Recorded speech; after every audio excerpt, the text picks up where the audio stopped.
सर्व शेतकरी बंधू भगिनींना नमस्कार. महात्मा फुले कृषी विद्यापीठ राहुरी अंतर्गत विभागीय विस्तार केंद्र कृषी महाविद्यालय पुणे व कृषी विभाग महाराष्ट्र शासन यांच्या संयुक्त विद्यमाने आयोजित विचारा तुम्ही सांगतो आम्ही या कार्यक्रमामध्ये मी डॉक्टर विकास भालेराव वनस्पती रोगशास्त्रज्ञ आपले सर्वांचे सहर्ष स्वागत करतो. शेतकरी बंधूंनो, या कार्यक्रमामध्ये शेतकरी बंधूंना प्रत्यक्ष शेतावर येणाऱ्या समस्यांचे निराकरण करणार आहेत कृषी विद्यापीठाचे शास्त्रज्ञ. या कार्यक्रमा या कार्यक्रमाचा उद्देश हा आपणास माहितीच आहे. महात्मा फुले कृषी विद्यापीठाचे सन्माननीय कुलगुरू डॉक्टर प्रशांत कुमार पाटील सर यांच्या संकल्पनेतून आणि यांच्या मार्गदर्शनाखाली आपण हा कार्यक्रम आयोजित केलेला आहे. या कार्यक्रमाचा उद्देश हा कृषी विद्यापीठ महात्मा फुले कृषी विद्यापीठामध्ये होणारे संशोधन हे शेतकऱ्याच्या शेतापर्यंत पोहोचावे, त्यासाठी आपण ऑनलाईन प्रणालीच्या माध्यमातून या कार्यक्रमाचे आयोजन केले आहे आणि या कार्यक्रमामध्ये आपण विविध तज्ञांना आमंत्रित केलेलं आहे. या कार्यक्रमाची सुरुवात आपण महात्मा फुले कृषी विद्यापीठ गीताने करूया.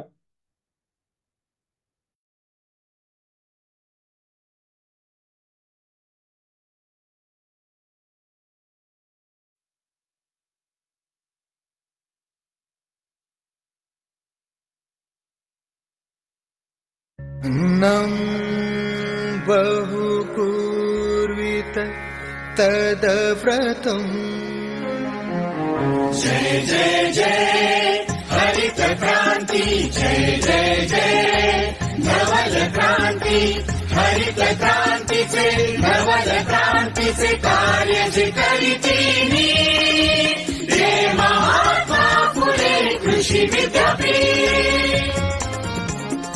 पश्चिम महाराष्ट्र खानदेशात पसरविले कृषी उत्पन्न जाळे, आधुनिक कृषी तंत्रज्ञानाने निर्मिती भाजीपाला फुले फळे, सातपुडा सह्याद्री पर्वतरांगांवर, तापी गोदावरी मुळा कृष्णा काठावर, विश्वजन कल्याणासाठी रचिल्या अगणित विकासवीर, अगणित विकासवीर। जय जय जय जय महात्मा फुले कृषी विद्यापीठ। माळरानी हिरवेगार गालीचे फुलवीती, शिक्षण विस्तार संशोधन ग्राम उन्नती, अन्न पशुधनाने दौलत वाढवीती, अभियंत्यांच्या अवजारांनी विविध प्रक्रिया घडती, जगी भरते झेंड मानाचा असे हे गौरवती, असे हे गौरवती। जय जय जय जय महात्मा फुले कृषी विद्यापीठ, जय जय जय जय महात्मा फुले कृषी विद्यापीठ।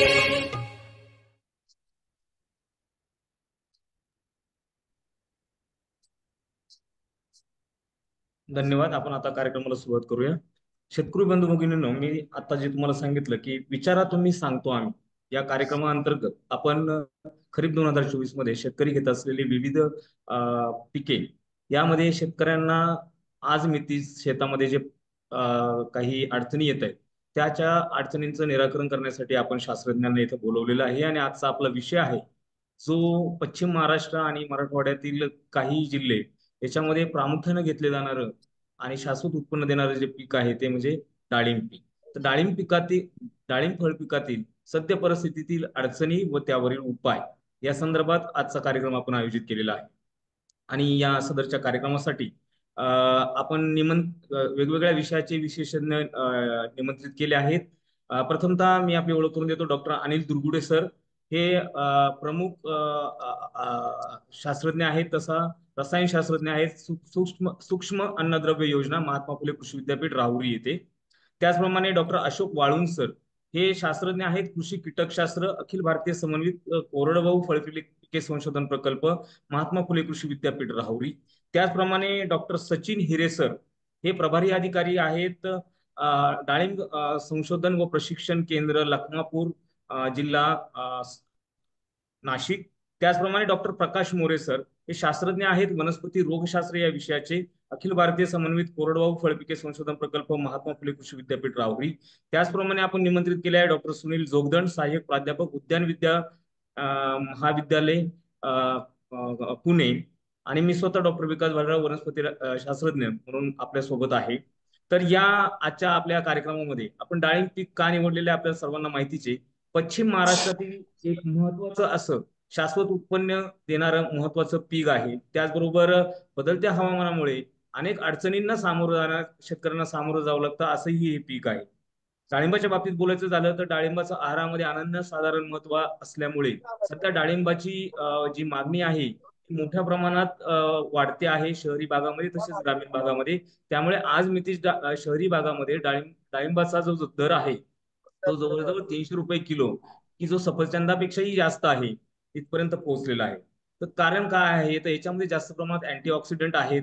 त्याच पद्धतीने डाळिंब हे जे पीक आहे, हे जे फळ आहे, हे मानवी शरीरास अतिशय पोषक असून त्या अनेक प्रकारचे रोग जसे हृदयरोग असेल किंवा मूत्रविकार असेल याच्यावरती ते चांगल्या प्रभावी काम करतं. आता याच्या बाबतीत सांगायचं झालं तर महाराष्ट्रामध्ये डाळिंबाची जवळजवळ 1,62,000 हेक्टर क्षेत्रावरती लागवड झालेली आहे. 2022च्या नुसार जी आपल्याकडं सेन्सस आहे त्यानुसार. आणि महाराष्ट्रामध्ये डाळिंबाचं साली 17,84,000 टन मेट्रिक टन इतकं उत्पादन आपल्या महाराष्ट्राने घेतलं आहे. आणि हे जे उत्पादन आहे ते एकूण देशाच्या उत्पन्नाच्या 50% जास्त आहे. तर या अशा पश्चिम महाराष्ट्रातील महत्वाच्या पिकाबद्दल आपण बोलणार आहोत. आज बरेच शेतकरी आपल्या बरोबर आहेत. तर मी माझ्याकडे जो एक प्रश्न आलेला आहे त्या प्रश्नाने सुरुवात करतो. आणि तो प्रश्न असा आहे की सगळ्यांच्या जिव्हाळ्याचा, द्राक्ष बागायत आपलं डाळिंब बागायतदारांच्या जिव्हाळ्याचा, की एक शेतकरी आहेत आपले स्वप्नील पाटील, सावर्डे तालुका तासगाव येथील. त्यांनी विचारले की डाळिंबा पिकामध्ये तेल्या व मर रोगास प्रतिकारक्षम अशा जाती आहेत का? जोगदंड साहेब, हिरे सर, वाळून सर. प्रतिकारक्षम काय म्हटलं, ऐकलं ना? मर रोग व तेल्या रोगास प्रतिकारक्षम अशा आपल्याकडे जाती आहेत का? नाही. डाळिंब पिकामध्ये आतापर्यंत उपलब्ध असलेले जेवढे वाण असतील किंवा जेवढा जर्मप्लाझम असेल त्याच्यातलं कुठलंही वाण त्याला प्रतिकारक्षम आढळून आलं नाही. विशेषतः डाळिंब आणि डाळिंबातील मर हा रोग विविध कारणांनी होत असतो. याच्यात 10 कारणं त्याच्या मागे आहे. जमिनीच्या निवडीपासून त्याच्यामुळं जमीन, पाणी व्यवस्थापन, कीड व्यवस्थापन आणि रोग व्यवस्थापनामुळे ते मर होत असल्यामुळे त्याच्यामुळं त्याच्यात आतापर्यंत तर काही कुठली प्रतिकारक्षम जात त्याच्यात दिसून आली नाही. त्यानंतर दुसरा जो प्रश्न आहे आपल्याकडे आलेला, माझी स्क्रीन दिसते आपल्या सर्वांना? तो आहे डाळिंब पिकाचे वेगवेगळ्या अवस्थांमध्ये कशा प्रकारे अन्नद्रव्याचे नियोजन करावे व नत्राचा वापर कधी जास्त करावा, असा प्रश्न आहे दुर्गुडे सरांसाठी. ऍक्च्युली आपण जे काही खताचं नियोजन जे करतो त्याच्यामध्ये साधारणतः ताण संपल्यानंतर, बार ज्यावेळेस आपण धरतो, ताण संपल्यानंतर जे आपण पहिलं जे बेसल डोस देतो त्याच्यामध्ये नत्र हे फार कमी वापरायचं असतं. म्हणजे जो काही डोस दिलेला आहे साधारणतः एक 678 ग्रॅम युरिया, तर तो आपण द्यायचा आणि नंतर एक 45 दिवसांनी आपण 678 ग्रॅम द्यायचा असतो. नत्राचा वापर थोडा कमी करायचा असतो. परंतु संपूर्ण स्फुरद आणि संपूर्ण पालाश याचं नियोजन आपण बेसल डोस म्हणून करायचं असतं. म्हणजे साधारणतः नत्र अर्धा किलो, त्याच्यानंतर साधारणतः स्फुरद जे आहे ते सिंगल सुपर फॉस्फेटद्वारे 1.5 किलो आणि नंतर परत एक 400 ग्रॅम आपल्याला म्युरेट ऑफ पोटॅश, अशा पद्धतीनं बेसल डोस देणं हे अत्यंत गरजेचं असतं. आणि नत्राची जी गरज आहे ती ज्यावेळेस एक 45 दिवसांनी ज्यावेळेस फुलं ज्यावेळेस येण्याचा काळ असतो त्यावेळेस नत्राची गरज जास्त असते. म्हणजे तो राहिलेला जो काही निम्मा नत्राचा जो काही शिफारशीप्रमाणे डोस आहे तो आपण साधारणतः एक 45 दिवसांनी त्या ड्रिपर खाली त्या ठिकाणी द्यायचा असतो.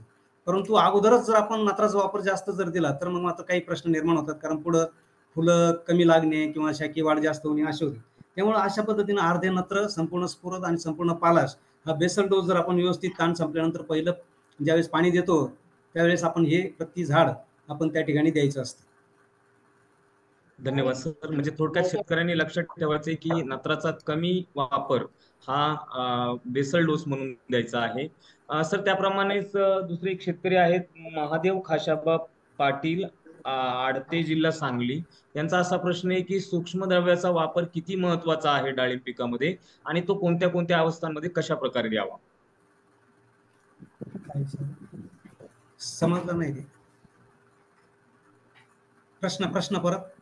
हा सर, प्रश्न असा आहे की सूक्ष्म अन्नद्रव्यांचा वापर करणं डाळिंब पिकामध्ये किती गरजेचं आहे आणि तो कोणत्या टप्प्यावरती किती प्रमाणात द्यावा?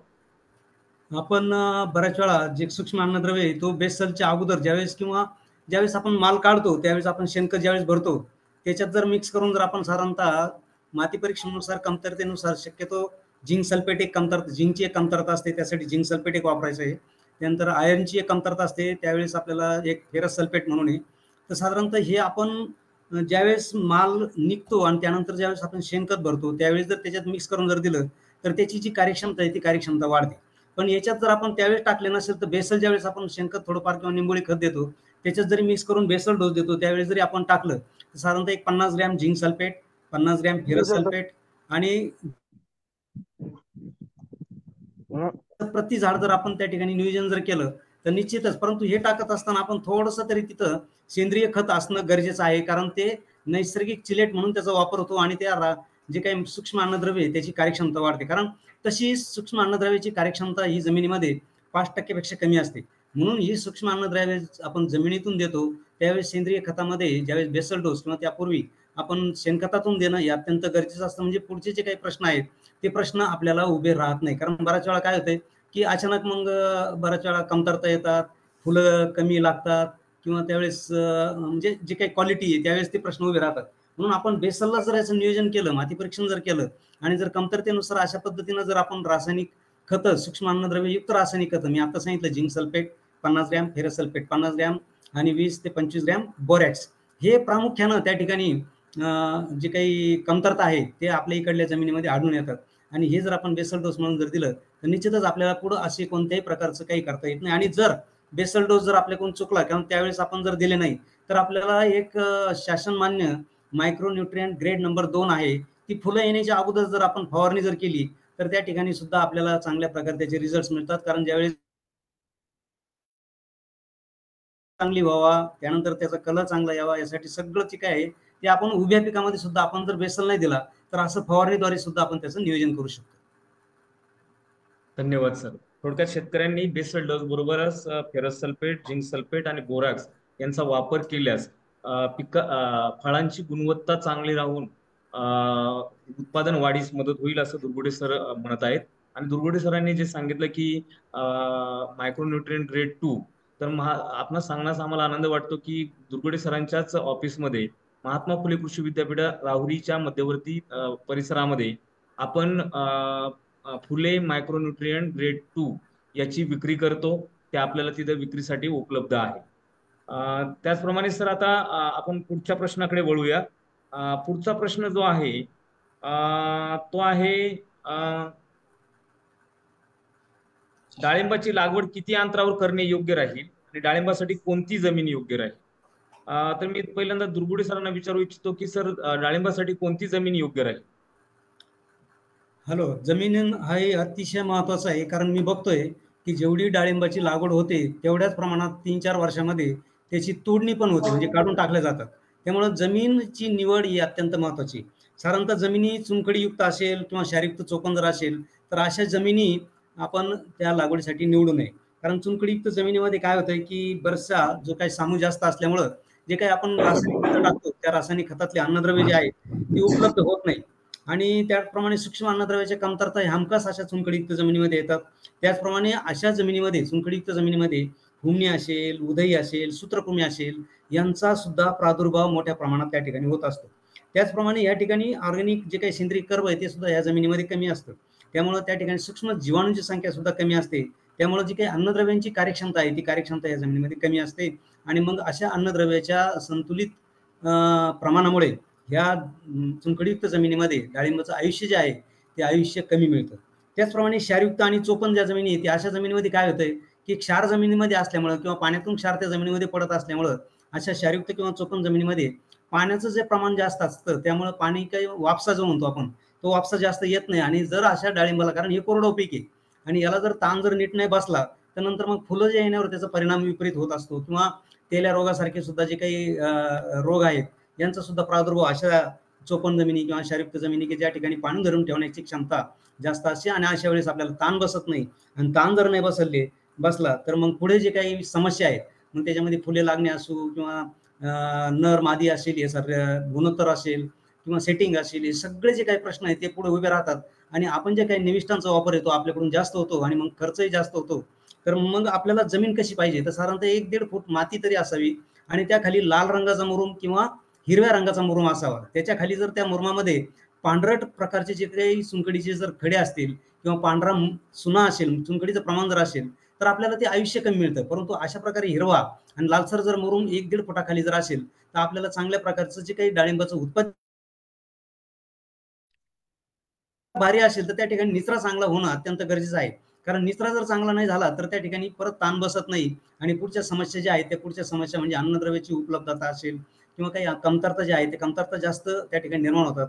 तर अशा ज्या क्षारयुक्त चोपण असेल किंवा निचरा न होणाऱ्या जमिनी त्या ठिकाणी निवडू नये.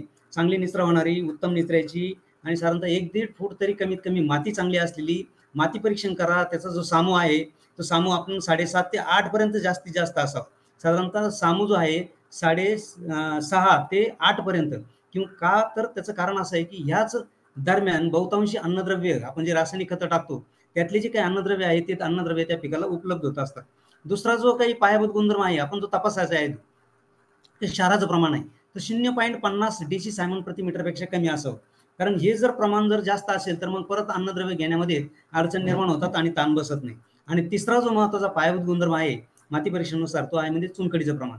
बऱ्याच वेळा काय होतं की आपण ज्यावेळेस फळबाग लागवड करतो त्यावेळेस फक्त पहिल्या थरातला आपण काय करतो मातीचा नमुना तपासतो आणि त्या पहिल्या थरामध्ये चुनखडीचं प्रमाण कमी मिळतं आणि नंतर लागवड केली जाते. परंतु ज्यावेळेस वय वाढतं त्यावेळेस फळबागेचं वय वाढल्यानंतर मुळ्या सुद्धा दुसऱ्या थरामध्ये जातात, तिसऱ्या थरामध्ये जातात आणि त्यावेळेस जर चुनखडीचं प्रमाण वाढलेलं असेल तर मात्र मग आपल्याला समस्या म्हणजे किडी असो, सूत्रकृमी असो किंवा अन्नद्रव्याचे जे काही स्थिरतेचं प्रमाण असेल या सगळ्या प्रमाण वाढतात आणि नंतर मग आपल्याला त्याचं जे उत्पादित आयुष्य ते उत्पादित आयुष्य कमी मिळतं.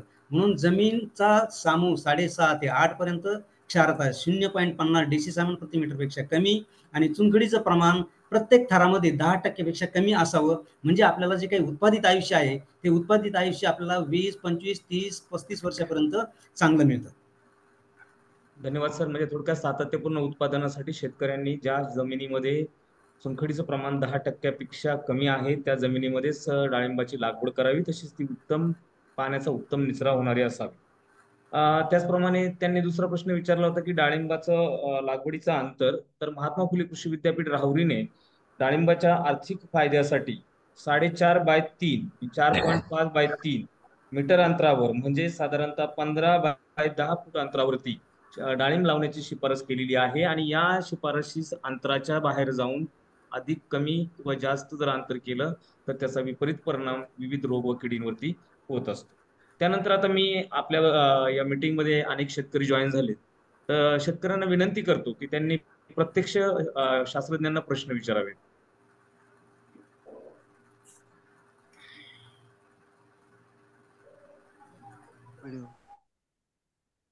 हा बोला, धुमाळ साहेब बोला. संतोष धुमाळ साहेब बोला. पिन होल बोलायसाठी व्यवस्थापन काय केलं पाहिजे? हा ठीक आहे, चांगला प्रश्न आहे. आपल्याकडे शास्त्रज्ञ आहेत, कृषी कीटक शास्त्रज्ञ डॉक्टर वाळुंज सर. डाळिंबाच्या पिन होल बोलर नियंत्रण कसं करायचं? हॅलो, हा वाळुंज सर, पिन हा, होल येतोय बोलर. आवाज? हो येतोय. आता पिन होलचा हा जो प्रश्न निर्माण झाला आहे हा मुख्यतः एक समजून घेतलं पाहिजे का आपला मर रोग जो आहे, मर रोग हा जो फिजारियम आणि सेरॅटोसिस्टिस मुळे बुरशीमुळे होत असतो. मुळात आपल्या शेतीमध्ये जमिनीमध्ये जर त्याची उपलब्धता असेल तर आपल्याला पहिल्यांदा मुळाशी घाव घातला पाहिजे. आपल्या त्याच्यासाठी प्रतिकारक्षम झाडं पहिल्यांदा तयार केली पाहिजे बागेमध्ये. ही याची पहिली स्टेज आहे. आणि ह्या फिजारियम आणि सेरॅटोसिस्टिसच्या नियंत्रणासाठी आपणास त्या प्रकारची जी उपाययोजना आहे, ज्याच्यासाठी आपण ज्या शिफारसीत केलेल्या मात्रेत जे कॉपर ऑक्सिक्लोराइड, प्रोपिकोनॅझोल याची जे आणि क्लोरोपायरिफॉस जी ड्रेंचिंग आहे, ह्या ड्रेंचिंग वेळेवर केल्या पाहिजे त्याच्यासाठी. आणि पिनहोल बोररचा जर तसा प्रश्न पाहिला तर आपण ज्या भागामध्ये आपण पूर्वी शिफारस केलेली आहे, शिफारस करण्यामध्ये आपण गेरू पेस्टिंग सांगितले आहे. बऱ्याच ठिकाणी गेरू पेस्टिंग ही फक्त रंग देण्यापुरती होती. पेस्टिंग याचा अर्थ पूर्ण झाडावर लेप लावलेला असावा चांगल्या पद्धतीने, का जेणेकरून त्या ठिकाणी, कारण कालांतरानं 5 वर्षाच्या आधीच्या झाडांना पिनहोलचा प्रॉब्लेम दिसून आला नाही, कारण जुनी झालेले नंतरची जी झाडं आहेत अशा ठिकाणी पिनहोलचा प्रॉब्लेम येतो. आणि मुळे पहिल्यांदा त्याचा 36% त्याच्यात प्रादुर्भाव आम्हाला आढळून आला. आणि पिनहोल बोरर त्याच्यानंतर त्या ठिकाणी पिनहोल बोररचा प्रादुर्भाव दिसून आला. ज्या ठिकाणी जमिनीमध्ये ओलावा जास्त आणि पाणी धरून ठेवण्याची क्षमता जास्त असते, किंवा ज्या वेळेस पावसाचं प्रमाण वाढलेलं असतं, मागील 2 दशकामधला जर अभ्यास केला तर 2011 मध्ये एक तो प्रॉब्लेम झाला, 1990, 91 ते 93, नंतर 2011, 12, 13 आणि 2008 ते 11 आणि आता 19, 20, 21 मध्ये ज्यावेळेस वातावरणात जो बदल झाला आणि त्याच्यामुळे पर्जन्यमान जे वाढलं आणि पावसाचं प्रमाण आणि पावसाचे दिवस हे काही वेळेस 75 दिवसापर्यंत आढळून आले. म्हणजे 150-200 दिवसापर्यंत आपल्याला जमिनीमध्ये ओलावा राहिला. थोडं कुजण्याची प्रक्रिया ज्या ठिकाणी होते, ज्या ठिकाणी मग अशा ठिकाणी उपलब्ध असलेल्या बुरशी, जमिनीत असलेला फुजारियम सेरॅटोसिस्टिस याची वाढ होऊन किंबहुना मुळ्या कुजतो आणि अशा वेळेस त्या ठिकाणी मर हा रोगाचा प्रादुर्भाव होतो. आणि याच्यामध्ये या ठिकाणी कुजलेल्या झाडावर प्रेफरेबली म्हणजे कसा हा जो शॉर्ट होल बोरर आहे, हा एकंदरीत त्या कुजलेल्या याच्यावर, मेलेल्या याच्यावर पहिल्यांदा प्रादुर्भाव त्याचा दिसून येतो. तो त्याच्या जागा करतो. ती मादी त्या ठिकाणी छिद्र पाडून जवळजवळ खोडाच्या जमिनी लगत बुंध्याजवळ याचा प्रादुर्भाव दिसून येतो. पिनहोल बोरर हे अतिशय लहान आणि छोटे असल्यामुळं ते आपल्याला इतके डोळ्यानं दिसून येतो. खोडकिड्याचा आणि याच्यामध्ये मोठा फरक आहे. खोडकिड्याचा भुसा आपल्याला या ठिकाणी स्पष्ट दिसतो, याचा नाममात्र छोटा भुसा दिसून येतो.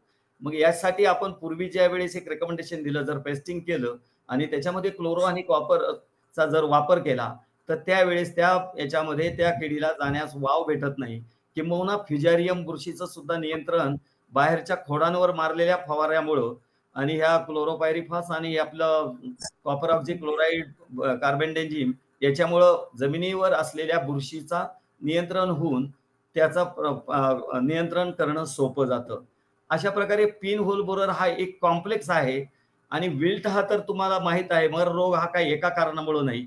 साधारण आम्ही बऱ्याच ठिकाणी जे आढळून आले, आता आम्ही सगळं वर्गीकरण करून अभ्यासाअंती असं दिसतंय, बऱ्याचशा ठिकाणी जमिनीची प्रत बिघडलेली आहे, कॅल्शियम जादा झाल्यामुळे विल्ट झालाय. बऱ्याच ठिकाणी पाणी खोडावर असल्यामुळं त्या ठिकाणी विल्ट झाला. परंतु विल्ट आल्यानंतर बाकी मर रोगात याचा कारणीभूत ठरलेला नंतरचा हा सगळ्यात सपोर्टिव्ह शत्रू म्हणजे शॉर्ट होल बोरर.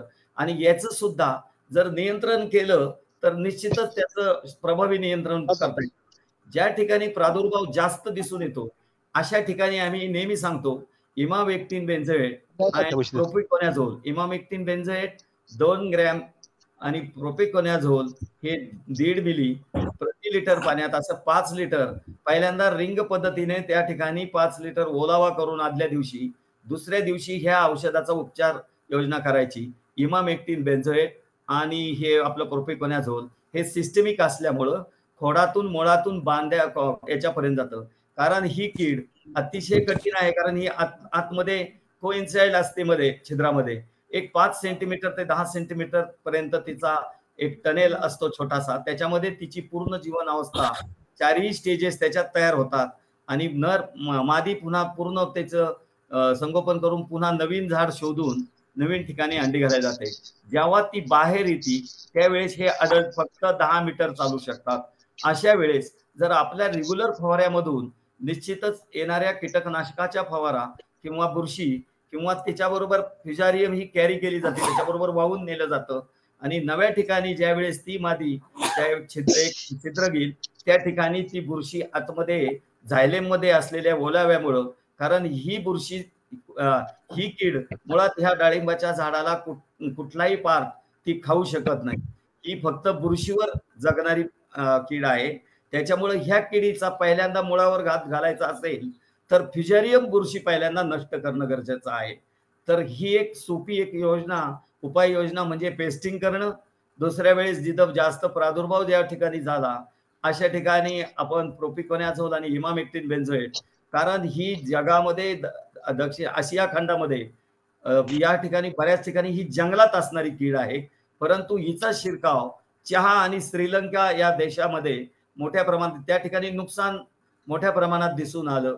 आणि या ठिकाणी ह्याच आधारे त्यांच्या अभ्यासाच्या काही आधारे इमामेक्टिन बेन्झोएट जर एकदा ड्रेंचिंग केलं तर वर्षभर मोठमोठे जे टीक ओक आणि ओक सारखे आहे, एव्हॅकॅडो आहे, चहा आहे, अशा ठिकाणी त्याची ड्रेंचिंग केल्यानंतर त्याच्यावर त्यांना सुद्धा त्याचा उपाय सापडला. पण आपलं डाळिंब हे ह्या प्रमाणाची आपण एक शिफारस त्या ठिकाणी केली आहे. जरी ह्या प्रॉडक्टला लेबल क्लेम नसला, परंतु कारणानुसार एनआरसीपी सोलापूर आणि आमच्या ह्या संयुक्त याने या ठिकाणी ह्या किडीच्या नियंत्रणासाठी अशी उपाययोजना केलेली आहे. ही जर केली तर त्याच्यात निश्चित नियंत्रण भेटून जाईल. धन्यवाद सर. म्हणजे शॉर्ट होल बोररच्या नियंत्रणासाठी आपण त्याची कारण व त्याचं नियंत्रण याची अतिशय उत्तम अशी माहिती शेतकऱ्यांपर्यंत दिली. तर आता आपल्याबरोबर एक शेतकरी आहेत विजय पाटील म्हणून, तासगाव जिल्हा सांगली येतो. ते सध्या बागेत आहेत. त्यांचे काही प्रश्न आहेत, ते बागेतून आपल्याला प्रश्न विचारणार आहेत. विजय पाटील, डॉक्टर श्री विजय पाटील, आपल्याला विनंती आहे आपण अनम्यूट करून प्रश्न विचारावा.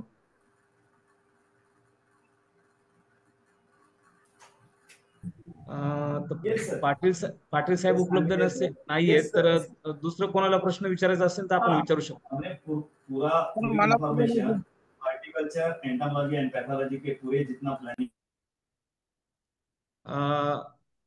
प्रश्न विचारा. शेतकरी बांधवांना विनंती आहे आपण प्रश्न विचारावा. सर, संभाजी रसाळ बोलतोय, बारामती. हा बोला सर, बोला. सर, मी बागेतच आहे सध्या. हा बोला रसाळ साहेब, बोला. सर, माझं हार्वेस्टिंग मे महिन्यात झालंय. हा, पण मेच्या एंडिंग पासून जे आजपर्यंत पूर्ण पाऊस आहे. हा, आता या आठवड्यात पाऊस कमी झालाय, परंतु मला आता 1 ऑक्टोबरला बाग धरायची आहे. 3 महिने पूर्ण होत आहेत. मेसर डोस, शेणखत वगैरे सर्व टाकून झालेलं आहे. आणि बागेची सध्या ही अवस्था आहे, शेंडा वगैरे असा निघालेला आहे. तर ह्याला कळी निघू शकते का? सचिन हिरे सर, आपण आहात का? हिरे सर जरा प्रवासात असल्यामुळे एखाद्या वेळेस नमस्कार. हा, नमस्ते सर. याच्यामध्ये सर्वात महत्वाचं जे आहे, साहेबांनी सांगितल्याप्रमाणे झाडाची आता परिस्थिती दिसते फोटोमध्ये, तर त्याच्यानुसार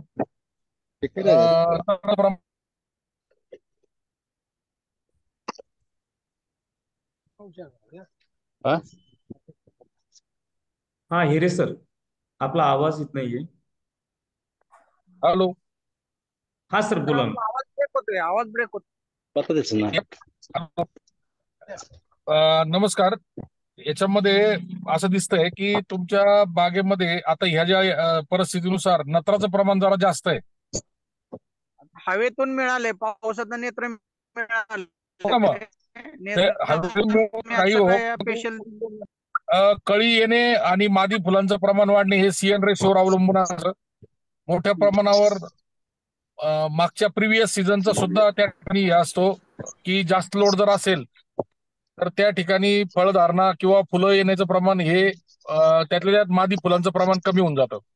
आता हे सीझन नुसार मृगबहार, हस्तबहार आणि आंबेबहार याच्यात वेगवेगळ्या प्रमाणात येत असतं.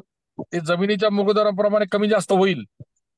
आता पाटील साहेबांचा जो प्रॉब्लेम आहे त्याच्यामध्ये पानांचं जे आपण त्याच्यामध्ये शुगर प्रमाण किती आहे, हॅलो, ते चेक करून बघावं. सचिनजी, हॅलो.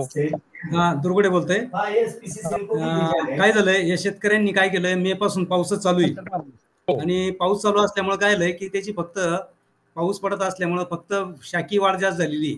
परंतु कोणत्याही फळबागेचं एक असं असतं की ज्यावेळेस आपण बहार धरायचा पुढचा, त्याच्या अगोदर ताण बसणं फार गरजेचं असतं. तर तो ताण जर बसला नाही तर तुमच्या याला फुलं येणारच नाही, ती वाढ चालूच राहील. त्यामुळं बरोबर आपण आहे. जरा थोडंसं थांबून आपण आंब्या बहार जर घेतला किंवा त्याच्या अगोदर ताण देऊन नंतर जर आपण नियोजन केलं तरच त्याला हो. फळं येणार आहे किंवा फुलं येणार आहे. त्यामुळे आपल्याला हो. आता जर कंटिन्युएशन मध्ये जर तुम्ही हा जर बहाराचं जर आपण नियोजन केलं तर त्याला जे काही फुलं आहेत ते फुलं कमी लागतील.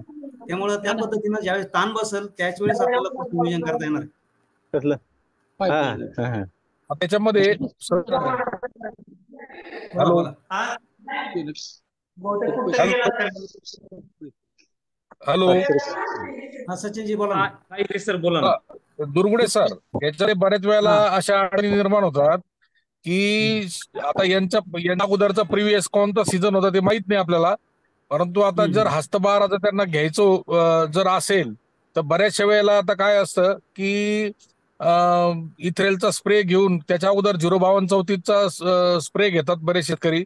परंतु आजच्या पावसाचा अजून काही अजून महिनाभर पाऊस आहे कारण वातावरणानुसार, तर ते जे तुम्ही सांगतात त्याप्रमाणे, म्हणून मी तेच सांगत होतो की प्रत्येक सीझन नुसार फुलं येण्याचं आणि त्यातल्या नर मादी फुलांचं प्रमाण जे आहे ते त्याच्यावर अवलंबून असतं. तर माझं सजेशन तुमच्याप्रमाणे मी तेच सांगत होतो की सीझन आपण जो आहे या पावसाच्यामुळं एक तर आपण मृगबहार ज्या ठिकाणी आहे आणि काही ठिकाणी आपण आंबेबहाराला गेलं पाहिजे, पण उन्हाळ्यात त्यांच्याकडे पाणी आहे की नाही ते आपल्याला माहित नाही. नाही तर फळं डेव्हलपमेंटच्या वेळेला पाणी कमी पडू शकतं, बऱ्याच ठिकाणी असा प्रॉब्लेम होतो. प्रॉब्लेम होतो म्हणून तर आम्ही सप्टेंबर किंवा ऑक्टोबर मध्ये बाग धरतो. उन्हाळ्यात आम्हाला पाण्याचा प्रॉब्लेम होतो आणि टेम्परेचर जास्त असल्यामुळे मग फळांना पण हे येते, सनबर्निंग येते. सनबर्निंगसाठी आपण एक सर्व नाशिक जिल्ह्यामध्ये मोठ्या प्रमाणावरती पॉलिमरचा किंवा हेल्मेटचा वापर केला जातो आणि त्याचे अतिशय सुंदर रिझल्ट आहेत शेतकऱ्यांना, आणि ते कंटिन्यू ठेवतात. म्हणजे पावसाळा असेल तरी ठेवतात, उन्हाळा असेल तरी ठेवतात. तर आपल्याला त्यासाठी सबसिडी सुद्धा आहे कृषी विभागाची. आपण त्याची चौकशी करावी आणि त्याचा वापर करावा आणि पाण्याचं काटेकोर नियोजन केलं तर आपल्याला आंबेबहारात सुद्धा आपल्याला शक्य आहे. आपण पाण्याचा वापर हा कमीच केला पाहिजे. म्हणजे बऱ्याचशा वेळेला आता तुमच्याकडे पाण्याची परिस्थिती खराब असल्यामुळे आपण काटेकोर करतो तर त्याचे रिझल्ट पण आपल्याला चांगले मिळतात. तर त्याची ते चौकशी केली होती पण ते 2.5-3 लाखावरती जाते आणि मी छोटा शेतकरी, माझ्याकडे एकच एकर आहे आणि एक डाळिंब आहे. त्याच्यामध्ये बदल करण्यात आलेला आहे. आम्ही तेच सांगितलं की 3 लाख रुपये करू शकत नाही शेतकरी, फक्त पॉलिनेट तुम्ही पॉलिमर जे आहे किंवा जी काही नेट आहे तीच फक्त द्यायचं प्रोव्हिजन केलेलं आहे त्यांनी. आता नवीन याच्यामध्ये तुम्ही चौकशी करा आणि काही अडचण असली तर तुम्ही नंबर घ्या आमचा, आम्ही तुम्हाला मदत करू. एक सर नंबर द्या मला. हा, मी नंबर देतो. रस्ता साहेब, मी आपल्याला नंबर शेअर करतो कार्यक्रमाच्या शेवटी. कार्यक्रमाच्या शेवटी सर्व एक्सपर्टचे नंबर मी आपल्याला डिस्प्ले करेल. धन्यवाद हिरे सर, तसंच धन्यवाद दुर्गुडे सर. आपण सांगितलं की बहार धरताना कोणती काळजी घ्यायची. आता डॉक्टर श्री विजय पाटील, लिंब, तासगाव.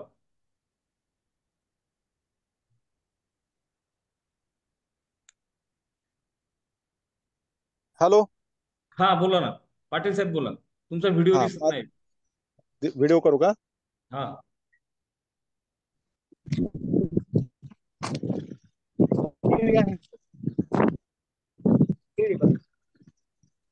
केळीचं सेंद्रिय प्लॉट आहे, बघायचं का? एक मिनिट सर. चला. हो हो हो, चला. हा सर, तुम्हाला काय अडचण आहे विचारा. हॅलो सर, माझं काय होतं की माझं जानेवारीचं कटिंग असतंय, छाटणी म्हणजे मृगबहार असतोय. परंतु काय होतं की बऱ्याच वेळा तो शेवटी जून मध्ये हार्वेस्टिंगच्या वेळेस पावसाचं प्रमाण वाढतंय आणि त्यामुळं हे सर्कोस्पोरा किंवा डांबऱ्या किंवा ह्याचा प्रादुर्भाव जास्त प्रमाणात होतो तिथे. बराच म्हणजे जवळपास 30-40% प्लॉट वरती तो इफेक्ट दिसून येतो. अशा प्रकारचा साईज वगैरे चांगली होते, पण हा डांबऱ्या किंवा सर्कोस्पोराचा जास्त होतोय, खरड्या म्हणतो आपण त्याला. म्हणजे आपल्या बागेमध्ये बऱ्यापैकी याचं लक्षण दिसतंय. हो, जास्त दिसतंय लक्षण. हा, म्हणजे या वर्षी पाऊस असल्यामुळे लक्षण जास्त आहेत. मी विनंती करतो डॉक्टर प्रकाश मोरे सर, शास्त्रज्ञ वनस्पती रोगशास्त्र यांना, की त्यांनी याच्यावर उपाय सांगावेत. मोरे अ, सर प्लीज. सर्वांना प्रथमतः नमस्कार. नमस्ते सर. आत्ता जो सर्कोस्पोराचा जो काही शेतकऱ्यांनी आपल्याला प्रश्न विचारलेला आहे त्याच्यावरती कंट्रोल करायचा कसा किंवा व्यवस्थापन करायचं कसं, तर त्याच्यामध्ये सर्वात महत्वाचं म्हणजे आपण आपल्याला विद्यापीठाने महात्मा फुले कृषी विद्यापीठाने डाळिंबासाठी हा आंबेबहार रेकमेंड केलेला आहे, शिफारस केलेला आहे. अच्छा. आणि ज्याच्याकडं पाण्याची शाश्वतता आहे, जमीन मध्यम प्रकारची आहे, तो आंबिया बहार घेण्यासाठी योग्य आहे. आणि काही शेतकरी ज्यांच्याकडे पाण्याची शाश्वतता आहे परंतु जमीन हलक्या पद्धतीचे आहे ते आपला हस्तबहाराच्या दृष्टीने डाळिंब पीक घेण्याचा विचार करतात, की जेणेकरून आणि तो NRC पोमोग्रेनेटनेही तो शिफारस केलेला आहे हस्तबहार. रोग आणि किडीच्या दृष्टीने आंबिया बहार किंवा हस्तबहार हा घेणे अत्यंत उत्कृष्ट आहे. परंतु तरीही कोणाकडे पाण्याची एकदमच कमतरता असल्या कारणाने शेतकरी हा वळतो मृग बहाराकडे. पण मृग बहाराकडे वळताना मग शेतकऱ्याला आपल्या बागेमध्ये मृग बहाराच्या वेळेस कशी आर्द्रता कमी करता येईल हे सर्वात प्रथमतः पाहिलं पाहिजे. त्याने त्याच्याबद्दलचं नियोजन केलं पाहिजे. जसं की काय, जर आपल्याला आर्द्रता कमी ठेवायची आहे तर त्या ठिकाणी आपल्याला झाडाची प्रूनिंग म्हणजे छाटणी किंवा त्याचं जे काही ट्रेनिंग म्हणजे त्याचा जो काही झाडाचा आकार आहे तो आपण प्रथमतः व्यवस्थित प्रमाणे झाला पाहिजे, की तो वाय शेप जो आकार असतो, जसं की त्याच्या ज्या चारी फांद्या असतील तर चारी फांद्या चारी साईडला असून मध्यभागी मोकळा भाग असेल, जेणेकरून सूर्यप्रकाश हा कमीत कमी सकाळी 9-10 ते 4-5 वाजेपर्यंत हा पूर्ण त्या झाडावरती पडलेला असेल आणि तिथे आर्द्रता कमी झालेली असेल. आणि छाटणी ही अशा पद्धतीची केलेली असेल की झाडामध्ये गर्दी झालेली नसेल. त्यानंतर खालूनही जमिनीपासून 1 ते 1.5 फुटापर्यंत कोणताही फुटवा नको तिथे, की जेणेकरून आपल्याला जमिनीपासून झाडापर्यंत 1.5 फुटापर्यंत 2 फुटापर्यंत आपल्याला तिथे कोणत्याही पद्धतीची आर्द्रता तयार होणार नाही, असं आपण त्या पद्धतीने तिथे नियोजन केलं पाहिजे. आणि त्या जागेमध्ये खेळती हवा राहिली पाहिजे. त्यासाठी आपल्याला 4.5 बाय 3 मीटर जे विद्यापीठाने शिफारस केलेलं अंतर आहे त्या अंतरावरतीच त्याची लागवड केली पाहिजे. तर अशा पद्धतीने आपण जर मॅनेजमेंट केलं तिथं त्या ठिकाणी बागेमध्ये आर्द्रतायुक्त वातावरण तयार होऊ दिलं नाही तर या रोगाचा प्रादुर्भाव 100% कमी होण्यास आपल्याला मदत मिळते. त्याचप्रमाणे आपण जर कोणी सरीपाट पद्धतीने पाणी देत असेल तर तेही आपण थांबवून त्या ठिकाणी ड्रीप पद्धतीचा वापर करून पाणी दिलं पाहिजे. अशा पद्धतीने आपण जर नियोजन केलं तर नक्कीच त्याच्यावरती आपल्याला व्यवस्थापन करण्यास मदत होते. व्यवस्थापन करण्यासाठी आपल्याला वास्तविक पाहता आपले जे काही बुरशीनाशक आहेत, जे लेबल क्लेम बुरशीनाशक आहेत, काही विद्यापीठाने शिफारस केलेले बुरशीनाशक आहे, याचा वापर करून आपल्याला याच्यावरती नियंत्रण मिळवता येतं. परंतु त्याला या व्यवस्थापनाची ही साथ आहे. जसं की काय, आपण आता अझोक्सिस्ट्रोबिन जे काही फंजीसाईड आहे ते 10 मिली किंवा डायफेनकोनाझोल आहे ते 5 ते 10 मिली किंवा किटाजिन नावाचं जे काही फंजीसाईड आहे ते 10 ते 15 मिली किंवा मॅटेरायझम आणि पायरॅक्लोस्ट्रोबिन यांचं कॉम्बिनेशन वाला एक जे काही फंजीसाईड आहे ते 10 ते 17 मिली किंवा प्रोपिनेप नावाचं जे फंजीसाईड आहे ते 30 ग्रॅम तसेच मॅटेलॅक्झिल आणि मॅन्कोझेब नावाचं जे काही फंजीसाईड आहे ते 25 ग्रॅम प्रति 10 लिटर पाण्यामध्ये मिसळून जर आपण फवारणी केली तर याचा उत्कृष्ट आपल्याला आलटून पालटून जर आपण याची फवारणी केली 2 ते 3 फवारण्या केल्या 10 दिवसाच्या अंतराने तर आपल्याला याचा उत्कृष्ट आपल्याला रिझल्ट मिळतो. त्याचप्रमाणे आपल्याकडं आपण जे काही आम्ही ज्या काही प्रोडक्ट ऑइल टेस्टिंग घेतो त्याच्यामध्ये जे काही आपलं ट्युबिकोनाझोल आणि ट्रायफ्लॉक्झिस्ट्रोबिन या दोघांचं घटक असलेलं जे काही फंजीसाईड आहे हे फंजीसाईड जर आपण फवारणी केली 2 ते 3 वेळेस तर त्यावेळेसही आपल्याला ह्या सर्कोस्पोरा बुरशीचा बऱ्यापैकी प्रादुर्भाव कमी झालेला आढळून आलेला आहे. तर अशा पद्धतीने आपण जे काही बुरशीजन्य रोग आहेत याचं आपण नियंत्रण करू शकतो. धन्यवाद सर. धन्यवाद सर. म्हणजे आपण एकात्मिक पद्धतीनं म्हणजे 2 झाडांतील अंतरापासून ते बुरशीनाशकांच्या वापरापर्यंत या रोगाचा आपण कसा अटकाव करू शकतो याबद्दल माहिती सांगितली, त्याबद्दल आपले खूप खूप धन्यवाद. यानंतर मी इतर शेतकऱ्यांना विनंती करतो की त्यांनी कृपया आपले निरव प्रश्न सर विचारा. निरव सर हा बोला. ह्या वर्षी मला जरा फळकुज ह्याचा जास्त प्रादुर्भाव, कारण पाऊस 15 दिवस कंटिन्युअस होता, त्यामुळे फळकुजीचा सुद्धा मला जास्त प्रादुर्भाव झाला. म्हणजे एक प्लॉट फेल म्हणला तर चालेल असं परिस्थिती झाली. तर काय प्रोटेक्टिव्ह स्प्रे त्याच्यामध्ये करता येतील का वातावरण खराब असल्यानंतर? हा मोरे आता सर. आता सध्या त्याच्यावरती तुम्ही प्रोटेक्टिव्ह, आता जर एवढी परिस्थिती असेल तर प्रोटेक्टिव्ह म्हणून नाही म्हणता येणार. आपल्याला उपचारात्मक म्हणून स्प्रे घ्यावा लागेल. आणि त्याच्यावरती जर नेटिओचा जर आपण हे घेतला स्प्रे, नेटिव्ह नेटिओ जे ट्युबिकोनाझोल आणि ट्रायफ्लॉक्झिस्ट्रोबिन जे कॉम्बिनेशन आहे, तर हा याचे जर एकामागे एक 2 ते 3 स्प्रे घेतले तर याच्यावरती आपल्याला नियंत्रण मिळवता येईल. शक्यतो कोणताही रोग असू द्या, त्याचा रोग आपण जर प्रतिबंध सुरुवातीला केला, एक तर आता कसं आहे वातावरण आपल्याला त्या बुरशीला एकदमच फायद्याचं आहे म्हणजे तिच्या वाढीसाठी. आणि येस सर. त्यामध्ये आपल्याला जर कंट्रोल मिळवायचा असेल तर सुरुवातीला रोगाच्या सुरुवातीपासून जर आपण स्प्रे घेतले तर नक्कीच आपल्याला याच्यावरती प्रभुत्व मिळवता येतं. परंतु जर जास्त प्रमाणात त्याचा प्रसार झालेला असेल आणि त्याच्यामध्ये जर वातावरणानेही त्याला साथ दिलेली असेल तर आपल्याला बुरशीनाशकाची फवारणी करणे सुद्धा कधी कधी परवडत नाही. त्यामुळे शेतकऱ्यांनी जागरूक राहणे खूप गरजेचं आहे. आपल्या बागेमध्ये कोणता रोग, त्याची परिस्थिती कोणती, त्याची अवस्था कोणती आहे, तो सुरुवातीला आहे, मध्य अवस्थेत आहे का शेवटच्या अवस्थेत आहे, आणि त्या पद्धतीने आपण ट्रीटमेंट केलं तर आपला खर्चही कमी होईल. सर मला या विषयावरती बोलायचंय. बोला हा बोला. बोला बोला. सर आता तुम्ही सांगितलं की हा प्रादुर्भाव, आता सरांचा असा प्रश्न आहे की फार फळ पिकल्याच्या अवस्थेमध्ये त्यांना फळकुज आली. माझं मी असं निरीक्षण केलंय, ज्यावेळेस कळी बाहेर पडते आणि उमलते त्यावेळेस जर नेटिव्ह आणि एम्पिनेटिव्हचे जर स्प्रे दिले तर हा कुजवा शेवटपर्यंत येत नाहीये. म्हणजे माझा एक मी जो प्रयोग केलेला आहे आणि जो अनुभवतोय त्याविषयी मी सांगतोय. नाही, त्याच्यावरती एकदम तुम्हाला काय बरोबर, म्हणायचं? एकदम बरोबर. त्याच पद्धतीने मी सांगतोय तुम्हाला, शक्यतो फुलोऱ्यातून फुलोऱ्यामधून जेव्हा फळ वाढीकडे ज्या वेळेस आपली अवस्था जाते झाडाची, त्यावेळेसच त्याचा प्रादुर्भाव सुरू होतो. परंतु आपण त्याकडे जर दुर्लक्ष केलं आणि त्याला जर वातावरणाची अशी साथ मिळाली तर पुढे तो आपल्याला कंट्रोल करणं खूप आपल्या हाताबाहेर जातो.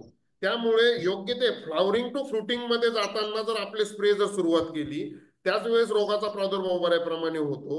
तर आपल्याला पुढे त्याच्यावरती म्हणजे थोडक्यात आपलं जर ते आडातच नसलं तर पोरात पुढे येणार, अशा पद्धतीने जर आपण नियंत्रण केलं तर ते पुढं फायद्याचंच ठरतं. येस ते एकदा सर धन्यवाद. आतमध्ये जर गेल्यानं तुम्ही कुठलाही स्प्रे द्या त्याला काहीच उपयोग होत नाही. एकदा गोडी आली की त्याचं ते कुजवायला सुरुवात होतीच. कुठलाही स्प्रे द्या त्याला काय फायदा होत नाहीये. हा धन्यवाद सर. म्हणजे आपल्याला असं सांगायचंय की रोगाची लक्षणं जरी फळाच्या सालीवरती पृष्ठभागावर दिसत असली तरी याच्या रोगनियंत्रणासाठी आपण कळी अवस्थेपासूनच बुरशीनाशकांचा जर वापर केला, कारण त्या फळामध्ये त्याची जाण्याची अवस्था ती आहे, तर आपण चांगल्या पद्धतीने या रोगाचं नियंत्रण करू शकतो. त्याचप्रमाणे चॅट बॉक्समध्ये एक प्रश्न आहे SP दुधाळ सर यांचा. माझी लागवड डाळिंब बाग 5 वर्षाची आहे, त्या बागेला मर रोग होऊ नये म्हणून कोणती काळजी घ्यावी व काय उपाययोजना करावी? मोरे सर. आता मर रोग आणि मर याच्यामधला फरक पहिला आपण समजून घेतला पाहिजे. मर रोग जो बुरशीमुळे होतो तो मर रोग. मर होणे डाळिंबाची हे विविध कारणामुळे होते, जसे की अन्नद्रव्याची कमतरता, जसे की स्टेम बोरर, नंतर विविध बुरशी ज्याच्यामध्ये आता वाळून साहेबांनी सांगितलं सेराटोसिस्टिस आहे, नंतर फ्युजेरियम बुरशी आहे, त्याच्यानंतर मॅक्रोफोमिना बुरशी आहे, रायझोक्टोनिया बुरशी आहे. अशा विविध बुरशीमुळे जो होतो तो मर रोग, वेगवेगळ्या कारणामुळे होणारी ती मर.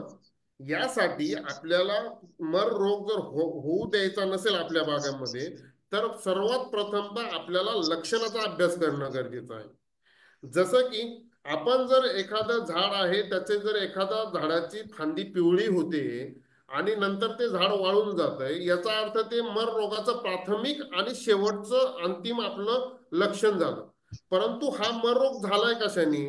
जर आपण तो मर रोग झालेला असेल स्टेम बोररमुळे किंवा अन्नद्रव्याच्या कमतरतेमुळे झालेला असेल किंवा नेमॅटोडमुळे झालेला असेल, आणि तिथे आपण फक्त मररोग हा कन्सेप्ट आपण डोक्यात टाकल्यामुळे जर तिथे आपण फक्त बुरशीनाशकाचा वारंवार ड्रेंचिंग करत असू तर आपल्याला त्याचा कोणत्याही प्रकारे त्याचा आपल्याला हे मिळणार नाहीये, रिझल्ट मिळणार नाही.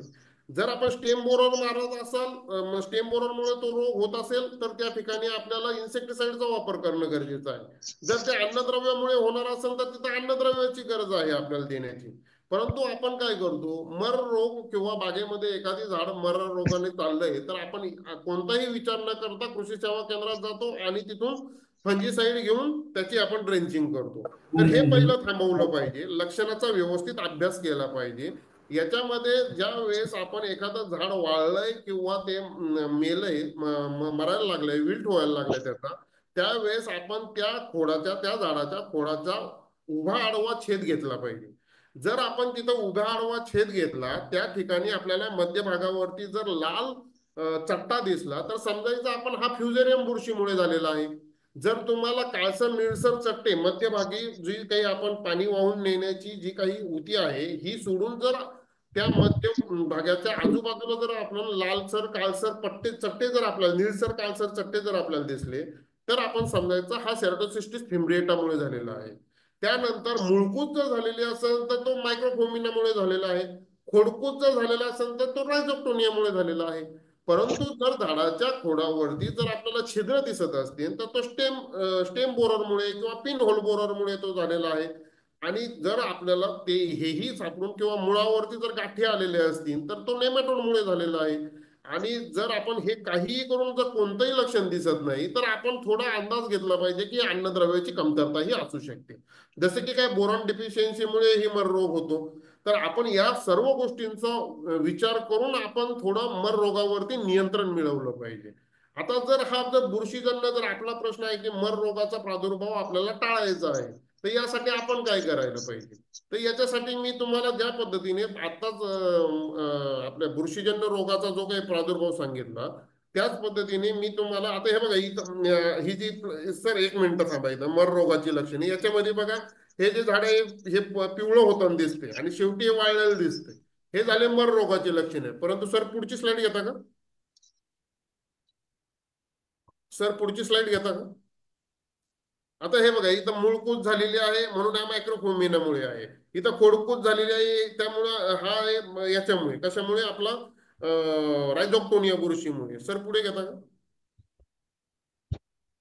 हे बघा आता याच्या मध्यभागी जर तुम्ही पाहिलं जी पाणी वाहून नेणारी उती आहे ही लालसर रंगाची झालेली आहे, ही फ्युजेरियम बुरशीमुळे होते.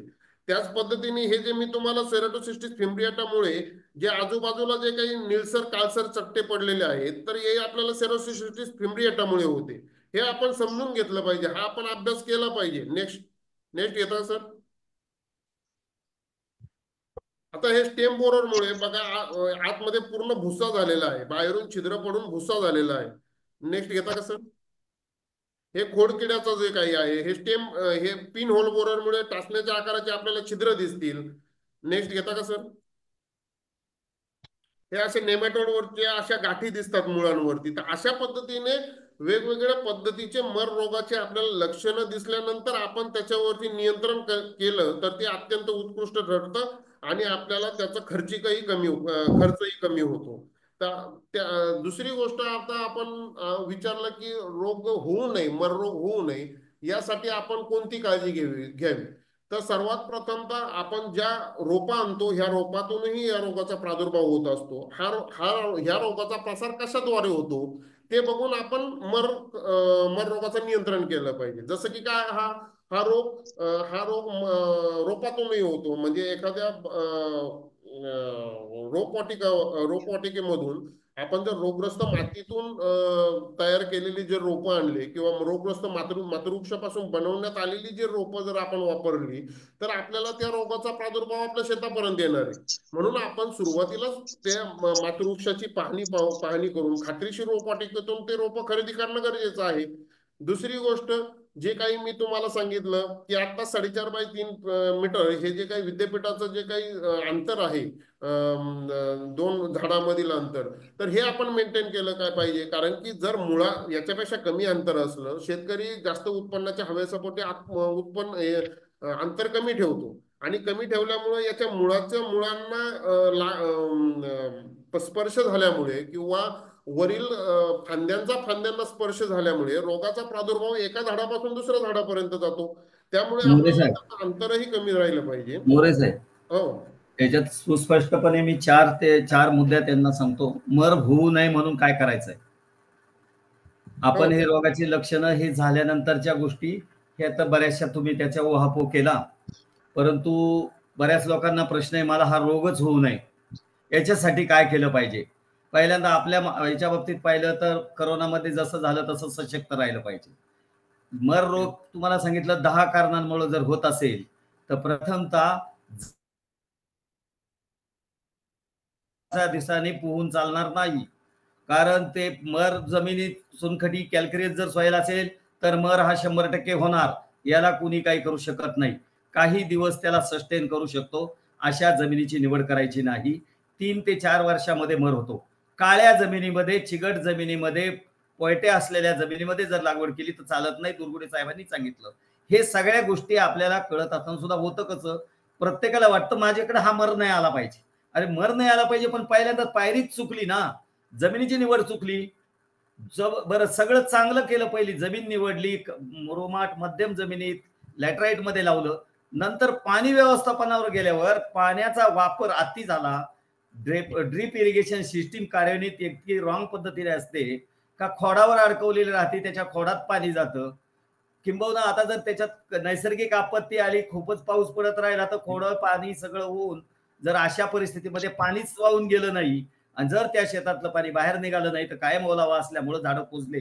आपण मागाशी सगळ्यात पुढचं वर्णन केलं, पण ते होऊ नये म्हणून ही सिस्टीम तुमची योग्य पद्धतीनं चालली पाहिजे. किती तास पाणी लागतंय, किती ओलावा असणं गरजेचं आहे, ड्रीप अलाइनमेंट लॅटरल कशा सोडलेल्या आहेत का खोडावर सोडलेल्या आहेत ह्या चेक करणं जरी क्लिष्ट काम असेल, पण ते बाकी व्यवस्थित जर असेल तर तुम्ही इथं 50% सक्सेस झाले. दुसरी गोष्ट, डाळिंब लावताना पूर्वीच्या काळापासून ज्याला डाळिंब हे लावणं प्रत्येकाला त्याच्यात हे वाटतं जमीन कमी असते, पूर्वी पहिली बाग मोडून टाकलेली असते, जी बाग तेल्या मर या रोगामुळे गेलेली असते. ह्या जमिनीमध्ये असलेल्या बुरशी 10 वर्ष जर जगत असतील आणि पुन्हा जर तुम्हाला त्या ठिकाणी पिकाची फेरपालट करून लावायची असेल तर ती फेरपालट करणं गरजेचं आहे. दुसरी गोष्ट, तिथं परत इच्छेपोटी किंवा ईर्षेपोटी जर पहिली बाग मोडून लगेच दुसऱ्यांदा बाग जर लावत असतील तर तुमच्या बागेला तुम्ही अपेक्षा ठेवण्यात पॉइंट नाही का हिला मर येऊ नये, तिला मर येणार. कारण सांगतो, आमच्या विद्यापीठामध्ये गेल्या 40 वर्षापासून जरी आम्ही व्हरायटी दिल्या, आमची जमीन कॅल्क्युलेसिव्ह आहे आणि सगळ्या क्षेत्रामध्ये डाळिंब लावून झालंय. आमच्या याच्यामध्ये उपलब्ध असलेली बुरशी मोठ्या प्रमाणात आहे, परंतु काही नियंत्रित उपाययोजना करून काही दीर्घकाळ आमची बाग जरी नाही राहिली तरी आम्ही आमच्या कामापुरत्या बागेचे टप्प्याटप्प्यात लावून त्याचं व्यवस्थापन करीत असतो. म्हणजे हा पहिला मुद्दा झाला का अशा जमिनीत लावू नये. परत याच्यावर शेतकऱ्याचा प्रश्न कधी असतो, मला दुसरी जमीनच नाही पण मी लावणार, आणि परत मर झाली 3ऱ्या वर्षी तर परत हा प्रश्न निर्माण होतो. आता रासायनिक जरी बुरशीनाशक आहेत, सगळ्या जमिनीला आपण ट्रीट करू शकत नाही, सगळी जमिनीला ट्रीटमेंट देणं शक्य नाही. तुम्ही खोडाजवळ बुंद्याजवळ ड्रेंचिंग, कारण हे महागडी औषधं आहेत, किती ड्रेंचिंग कराल आणि किती वेळा हे कराल याला पण मर्यादा आहेत. आठवड्याला, 15 महिन्याला जर ड्रेंचिंग करायचं असेल किंवा काही ट्रीटमेंट द्यायच्या असतील तर इतरही ट्रीटमेंट भरपूर असल्यामुळं हे इतकं किफायतीशीर नाही. म्हणून ह्या गोष्टी करूच नाही. आम्ही सांगतो डू नॉट, करू नका म्हणजे करूच नका.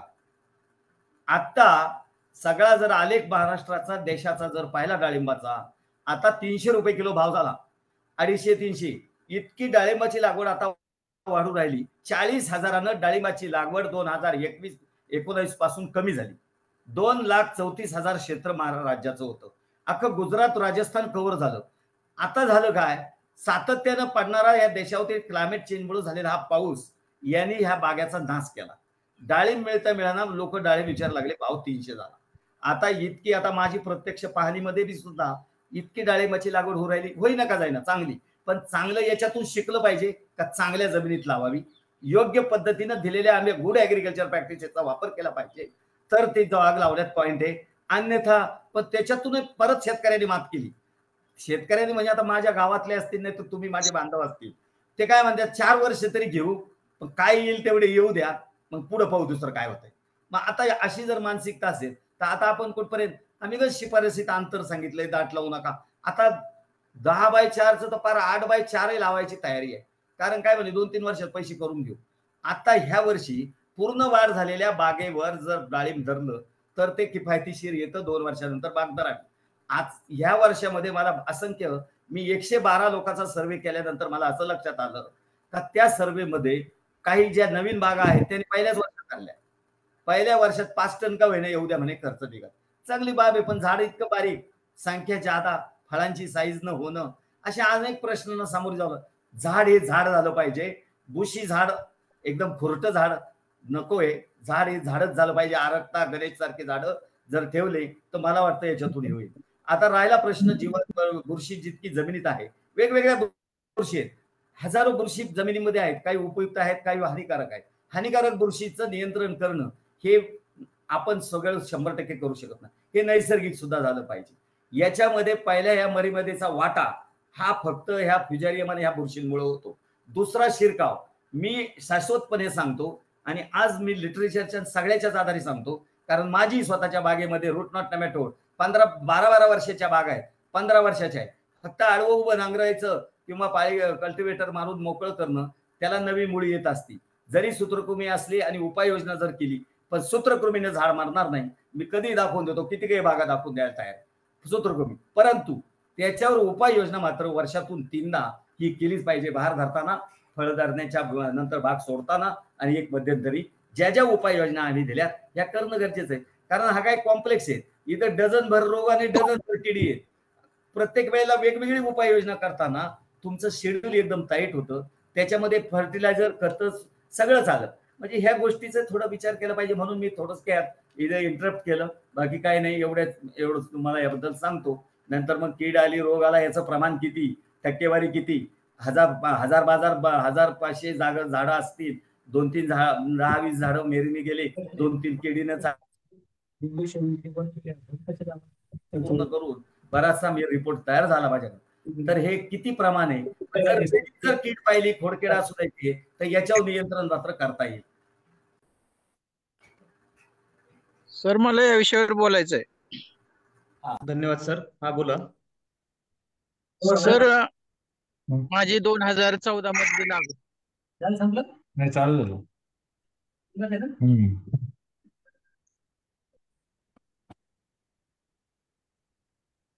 हॅलो. हा बोला. हा, 1 मिनिट.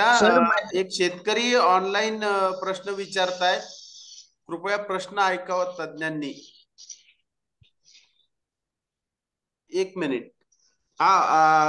हे रघुनाथ पिसे म्हणून शेतकरी आहेत पंढरपूर तालुक्यातनं. बोला पिसे साहेब. नमस्कार साहेब. आमचा प्रश्न असा आहे की जानेवारीत लागवड केलेली आहे, मग आता ती रोप किती दिवसांनी अजून कितव्या महिन्यात धरावं लागतील पुढच्या वर्षी? अगर पूर्व मशागत काय केली पाहिजे, काय नवीन खत पाणी काय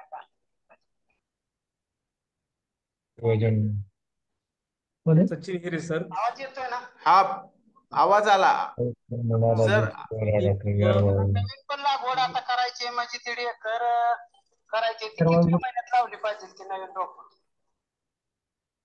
हिरे सर यांचं म्हणणं आहे की जानेवारीत लागवड केलेली आहे आणि आता 8 महिन्याची रोप आहेत. हा हो, कळलाय, प्रश्न कळलाय. हिरे सर आहेत का? हिरे सर प्रवासात होते, एखाद्या वेळेस नसतील. साहेब आपल्या प्रश्नाचं उत्तर आम्ही लवकरच देऊ. आता कोणतरी संभाजी सर म्हणून बोलत होते. एक हा मिनिट. बोला. हा सर, आवाज कमी झालाय सर, आवाज कमी झालाय. हा बोला ना, तुमचा आवाज येतोय आम्हाला, प्रश्न विचारा. तुमचा आवाज एकदम बारीक झालाय सर. हा येतोय का आवाज? तुम्ही प्रश्न विचारा हा साहेब. आवाज येतोय, पण ते आता जर कॉल आल्यामुळं तुमचा एकदम आवाज कमी झालेला आहे. हा ठीक आहे, आता विचारा प्रश्न. माझ्याकडून आवाज फुल आहे. प्रश्न विचारा ठीक आहे आपण. सर. हा सर, काय आहे, मी 2014 मध्ये लागण केलेली आहे. हो माझी बोला. जवळजवळ आता 10 वर्षाची बाग आहे. 10 वर्षात माझं फक्त 2 झाडं गेलेली आहेत, ते माझ्या चुकीमुळे गेलेली आहेत. माझं रान असं आहे की या रानामध्ये पहिला जो मालक होता तो फक्त ज्वारीचं वर्षातून एकच पीक ज्वारीचं काढत होता. त्या दुसरं कुठलं पीक येत नाहीये. आणि ती जमीन घेतल्यानंतर मी 2007 मध्ये जमीन घेतली. 2014 मध्ये त्याच्यात मी लागण डाळिंबाची केली. आजपर्यंत माझं एकही झाड गेलेलं नाही त्या रानातलं. रान एकदम खराब आहे. चुनखड नाहीये, पण चोपनाट आहे. पण त्या बागेमध्ये माझे फक्त माझ्या चुकीमुळे 2 झाडं गेलेली आहेत. 476 झाड आहे. 10 बाय 12 वरती लागण आहे माझी. सर आवाज येतोय का? हा येतो बोला ना. तर माझी फक्त 2 झाडं गेलेली आहेत. मी फक्त टनेज कमी काढतोय. आज माझी जवळजवळ 10 वर्षाची बाग आहे. मी 10 टन 11 टनाच्या पुढे जात नाहीये. मला झाडं टिकवायची ती. उत्पन्न कमी मिळू द्यात, पण झाडं मला टिकवायच्यात. त्या हिशोबाने मी 11 टनाच्या पुढे जात नाहीये. 8, 9, 10 टन, 11 टन या लेवल मध्ये चालतो. माझी त्यामुळे झाडं आजपर्यंत टिकून आहेत. थोडक्यात शेतकरी बांधवांचा हे जे संभाजी नावाचे जे आपले शेतकरी बांधव आहेत त्यांचं असं म्हणणं आहे की त्यांनी जरी चौपट जमीन असली तरी त्यांनी टनेज कमी ठेवल्यामुळं त्यांच्या शेतामध्ये मर रोगाचा प्रादुर्भाव हा अतिशय कमी झालेला आहे. हा त्यांचा एक अनुभव त्यांनी आपल्याला सांगितला आहे. अजून कोणाला काही प्रश्न विचारायचा असेल तर आपण विचारू शकता अनम्यूट करून कृपया. हॅलो सर नमस्कार. हा बोला. नवीन आता कन्सेप्ट येतोय एक खोड पद्धत. हा संदीप सर काय बोलले? हा एक खोड पद्धत जी कन्सेप्ट नवीन येतोय तर तो फायदेशीर आहे का? म्हणजे 2-3 खोड ठेवणे किंवा एक खोड ठेवणे असं. वाळून सर हे एक खोड पद्धत आणि मल्टीस्टेम आपण तर शक्यतो मल्टीस्टेम करतो कारण आपल्या जमिनीची सगळी परिस्थिती वेगळी आहे. त्याच्यामुळे आपण मल्टीस्टेम हे रेकमेंडेशन केलेलं आहे. सिंगल स्टेम मध्ये काय होतं, आम्ही सुद्धा सिंगल स्टेम इंडो इस्रायलच्या प्रोजेक्टमध्ये सिंगल स्टेमचा एक मोठा एक्सपेरिमेंट केला होता. सिंगल स्टेम काही काळ राहिल्यानंतर आमचे झाडाचे बेड केल्यामुळे बरेचसे वारा वगैरे याच्यात पहिल्यांदा सुरुवातीला ते पडायला लागले होते. आणि जर सगळ्यात महत्वाची बाब म्हणजे आता आपला हा मर आणि खोडकीड निदान 2-3 जर मल्टीस्टेम ठेवले, एखाद्या याला जर फांदी जर कीडग्रस्त झाली तर आपण ती 2 याच्यावर आपण काहीतरी त्याचं उत्पादन घेऊ शकतो आणि त्याच्यावर ती फांदी कट करून नष्ट करू शकतो. म्हणून आपण ही मल्टीस्टेमची ही शिफारस केलेली आहे. सिंगल स्टेम ही इस्रायलमध्ये अतिशय सक्सेसफुल झाली आणि कारण एक तिथं वातावरणाचं आणि आपल्या वातावरणात जमीन आसमानाचा फरक आहे. तिथं मर आणि रोग आणि किडीचा प्रादुर्भाव इतका मोठ्या प्रमाणात नाही, पण सिंगल स्टेम आणि त्याची पाणी व्यवस्थापन एकदम काटेकोरपणे असल्यामुळं त्या ठिकाणी ती सक्सेसफुल आहे. परंतु आपल्या तिथं सुद्धा बऱ्याच लोकांनी आता सुरू केलेत. सोलापूर एरियामध्ये एक बऱ्याच ठिकाणी ऐकतो आपण मल्टी स्टेम ऐवजी त्यांनी सिंगल स्टेम केले. पण जर मर जमिनीत जर त्या अशा जमिनीमध्ये जर चुनखडी वगैरे असे काही क्षेत्र मरग्रस्त जर झाडं झाले तर ते बाकी पूर्ण झाड पूर्ण काढल्याशिवाय पर्याय नाही. तर त्याच्यामुळं आपण हे मल्टीस्टेम ठेवावे याशी एक आमच्या याच्यातून दिसून आलंय संशोधन. थँक्यू. धन्यवाद सर. थोडक्यात एक खोड पद्धतीऐवजी अनेक खोड पद्धतीचा वापर करावा असं महात्मा फुले कृषी विद्यापीठातर्फे आपल्याला सांगण्यात येत आहे. त्याचप्रमाणे श्री शिवाजी आहेर ब्राह्मणगाव तालुका सटाणा आता आपल्याबरोबर उपलब्ध आहेत. साहेब आपला प्रश्न आपण स्वतः विचारा, चॅट बॉक्स मध्ये आहे, आपण विचारा, अदरवाईज नाहीतर मी विचारतो. नमस्कार सर. बोला. हे काही शेतकरी पांढरी मुळी फुटण्यासाठी जे फॉस्फरिक ऍसिड आहे ना ते ड्रिपून देतात मुळांना. तर मग ते ऍसिड असल्यामुळे योग्य आहे का मला डॉक्टरना विचारायचं होतं सर. ठीक आहे. दुर्गुडी सर यांचा प्रश्न असा आहे की फॉस्फरिक ऍसिड हे ऍसिड आहे तर ते देणं योग्य आहे का? हॅलो. हा सर बोला. तर आपण जे फॉस्फरिक ऍसिड जे वापरणार आहे त्याचे बरेचसे बाजारामध्ये प्रकार आहेत. तर वापरताना पहिली गोष्ट अशी आहे की 85% प्युअर असलेलं फॉस्फरिक ऍसिड आपण वापरावं. त्याचा फायदा असा आहे की मुळ्यांची चांगली वाढ होणे आणि नंतर ज्यावेळेस फळाची साईज मिळते, जे आकार आपल्याला वाढवायचा असतो त्यावेळेस. परंतु याचा वापर हा मर्यादित करणं अत्यंत गरजेचं आहे. उठसूट जर फॉस्फरिक ऍसिडचा वापर आपण जर केला तर त्याच्यामध्ये जड धातूचं प्रमाण जास्त असतं. उद्या जर त्याच्यामधून जर शोषण झालं पिकामध्ये तर आपल्या आरोग्यात सुद्धा ते चांगलं नसतं. दुसरी गोष्ट, याचा वापर जर जास्त झाला तर झिंकची कमतरता, आपण आ बैल मुझे मार अशा पद्धतीनं ते त्या पिकावर येतं आणि त्यामुळे क्वालिटीवर त्याचा परिणाम होत असतो. म्हणून साधारणतः 2 लिटर प्रति 200 लिटर पाण्यात एकरी आपण मुळ्या ज्यावेळेस आपल्याला इनिशियली बेसल डोस दिल्यानंतर 1 महिन्यानी आणि त्यानंतर ज्यावेळेस आपल्याला फळाची साईज लागते, ज्यावेळेस आपल्याला पक्व होताना साईज लागते, त्यावेळेस जर आपण 2 लिटर प्रति 200 लिटर पाण्यातून ड्रीपद्वारे जर दिलं तर निश्चितच याचा मर्यादित वापर फायदेशीर ठरू शकतो. धन्यवाद सर. म्हणजे थोडक्यात आपण नियंत्रित वापर जर केला फॉस्फरिक ऍसिडचा तर त्याचा नक्कीच उत्पादनावर आणि गुणवत्तेवर चांगला परिणाम होतो असं दुर्गुडे सरांनी सांगितलेलं आहे. अजून कोणाला काही प्रश्न असेल तर विचारा, अनम्यूट करून विचारा प्लीज.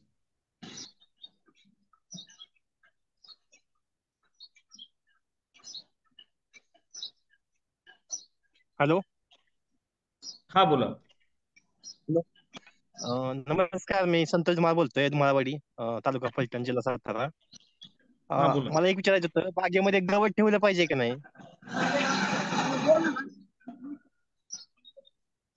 तणनाशक मारलं पाहिजे का मल्चिंग साठी गवत ठेवलं पाहिजे बागेमध्ये? वाळून सर. हॅलो. आता हा प्रश्न विचारलाय तणनाशकाचा, हा मोठा प्रश्न आहे. पण आपण तणनाशक आता तुम्हाला पण माहिती आहेच आहे, तुम्ही फ्लावरिंग मध्ये.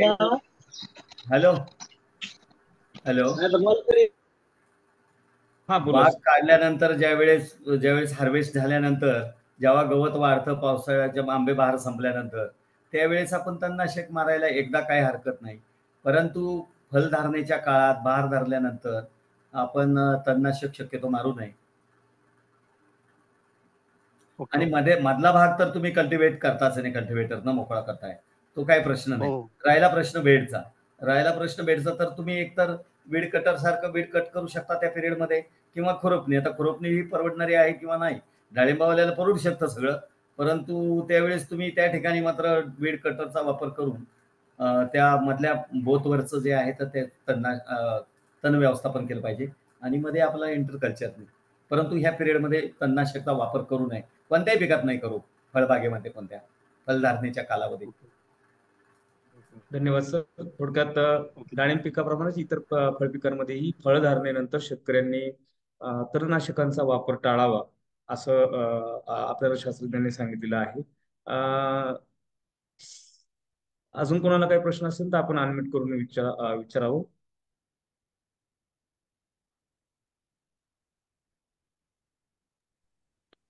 सर नमस्कार.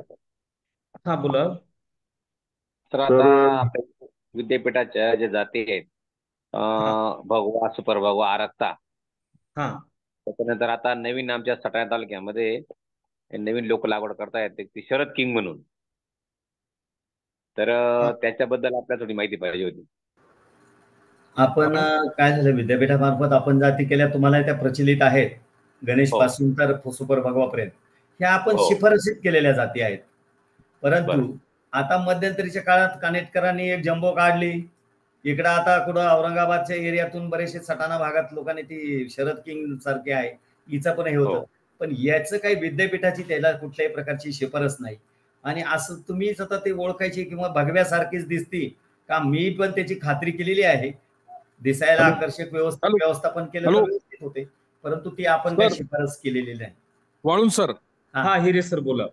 हा, त्याच्यामध्ये असा मोठा शेतकऱ्यांकडनं फीडबॅक आहे की त्याची साईज वगैरे होते, परंतु त्याचं पोस्ट हार्वेस्ट लाईफ मध्ये श्रिंक जास्त होत होते. लांबच्या बाजारामध्ये असे शेतकऱ्यांचे फीडबॅक आहे, कारण आपल्याकडे अजून आपण काही त्याची ट्रायल घेतली नाही शरद किंगची, परंतु आता आपण काही झाडं आणणार आहेत आणि ते पण हे करणार आहे. आता येणार झाडं आणायचे नाही, ते आपण आता त्यांना प्रस्ताव दिलेला आहे. नाही, पेमेंट बेसिसवर आपण ट्रायल घेणार आहे, इथं तुम्हाला पण देणार आहे. आपण तशी होऊन लावायचं नाही तर बरं होईल त्यांना.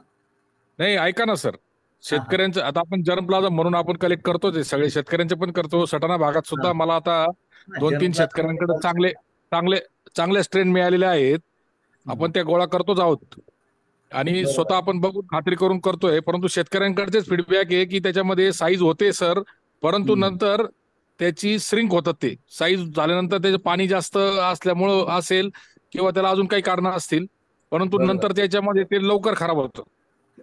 कीपिंग क्वालिटी त्याच्यामुळं त्याच्यामुळे क्वालिटीमध्ये त्याला अडचणी निर्माण होत आहेत. आता जसं आपल्याला सोलापूर लाल मध्ये पण शेतकऱ्यांचेच फीडबॅक आले, तसंच पद्धतीने हे एका कार्यक्रमामध्ये शेतकऱ्यांनी सांगितले की सर ते आम्ही बघितलं त्या फळांच्या अडचणी अशा पद्धतीच्या आहेत बुवा, की लवकर तो माल जो आहे तो ड्राय होतो किंवा श्रिंक होतो थोडक्यात.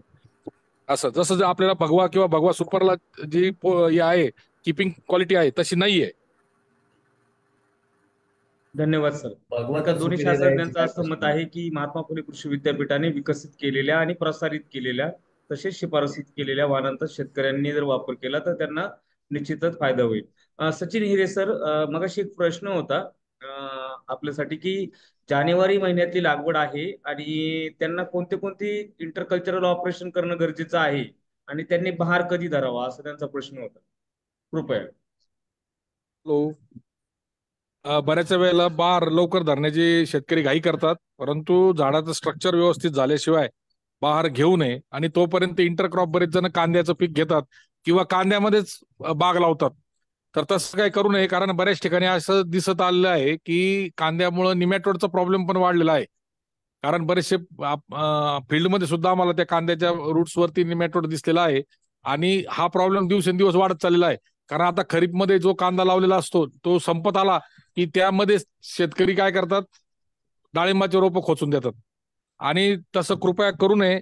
प्रॉपर आपण सगळ्या पद्धतीने जर लागवड केली, कारण हे लॉंग टर्म आहे, 1 वर्षासाठी किंवा 2 वर्षासाठी आपल्याला पीक घ्यायचं नाहीये, 10 वर्षापर्यंत सुद्धा आपण चांगल्या पद्धतीने मॅनेजमेंट करून पीक घेतो. त्यामुळे कृपया करून जर क्रॉप घ्यायचा असेल तुम्हाला तर त्याच्यामध्ये सोयाबीन वगैरे आपण घेऊ शकतात किंवा मुगाचं पीक घेऊ शकतात खरीपामध्ये असेल. आणि कांद्याचं पीक शक्यतो टाळावं, आणि केलं तर खोडांपासून किंवा झाडांच्या मधल्या लाईनमध्ये जर तुम्ही लागवड केली तर ती बरं राहील. या पद्धतीने जर मॅनेजमेंट केलं तर ते बरं राहील.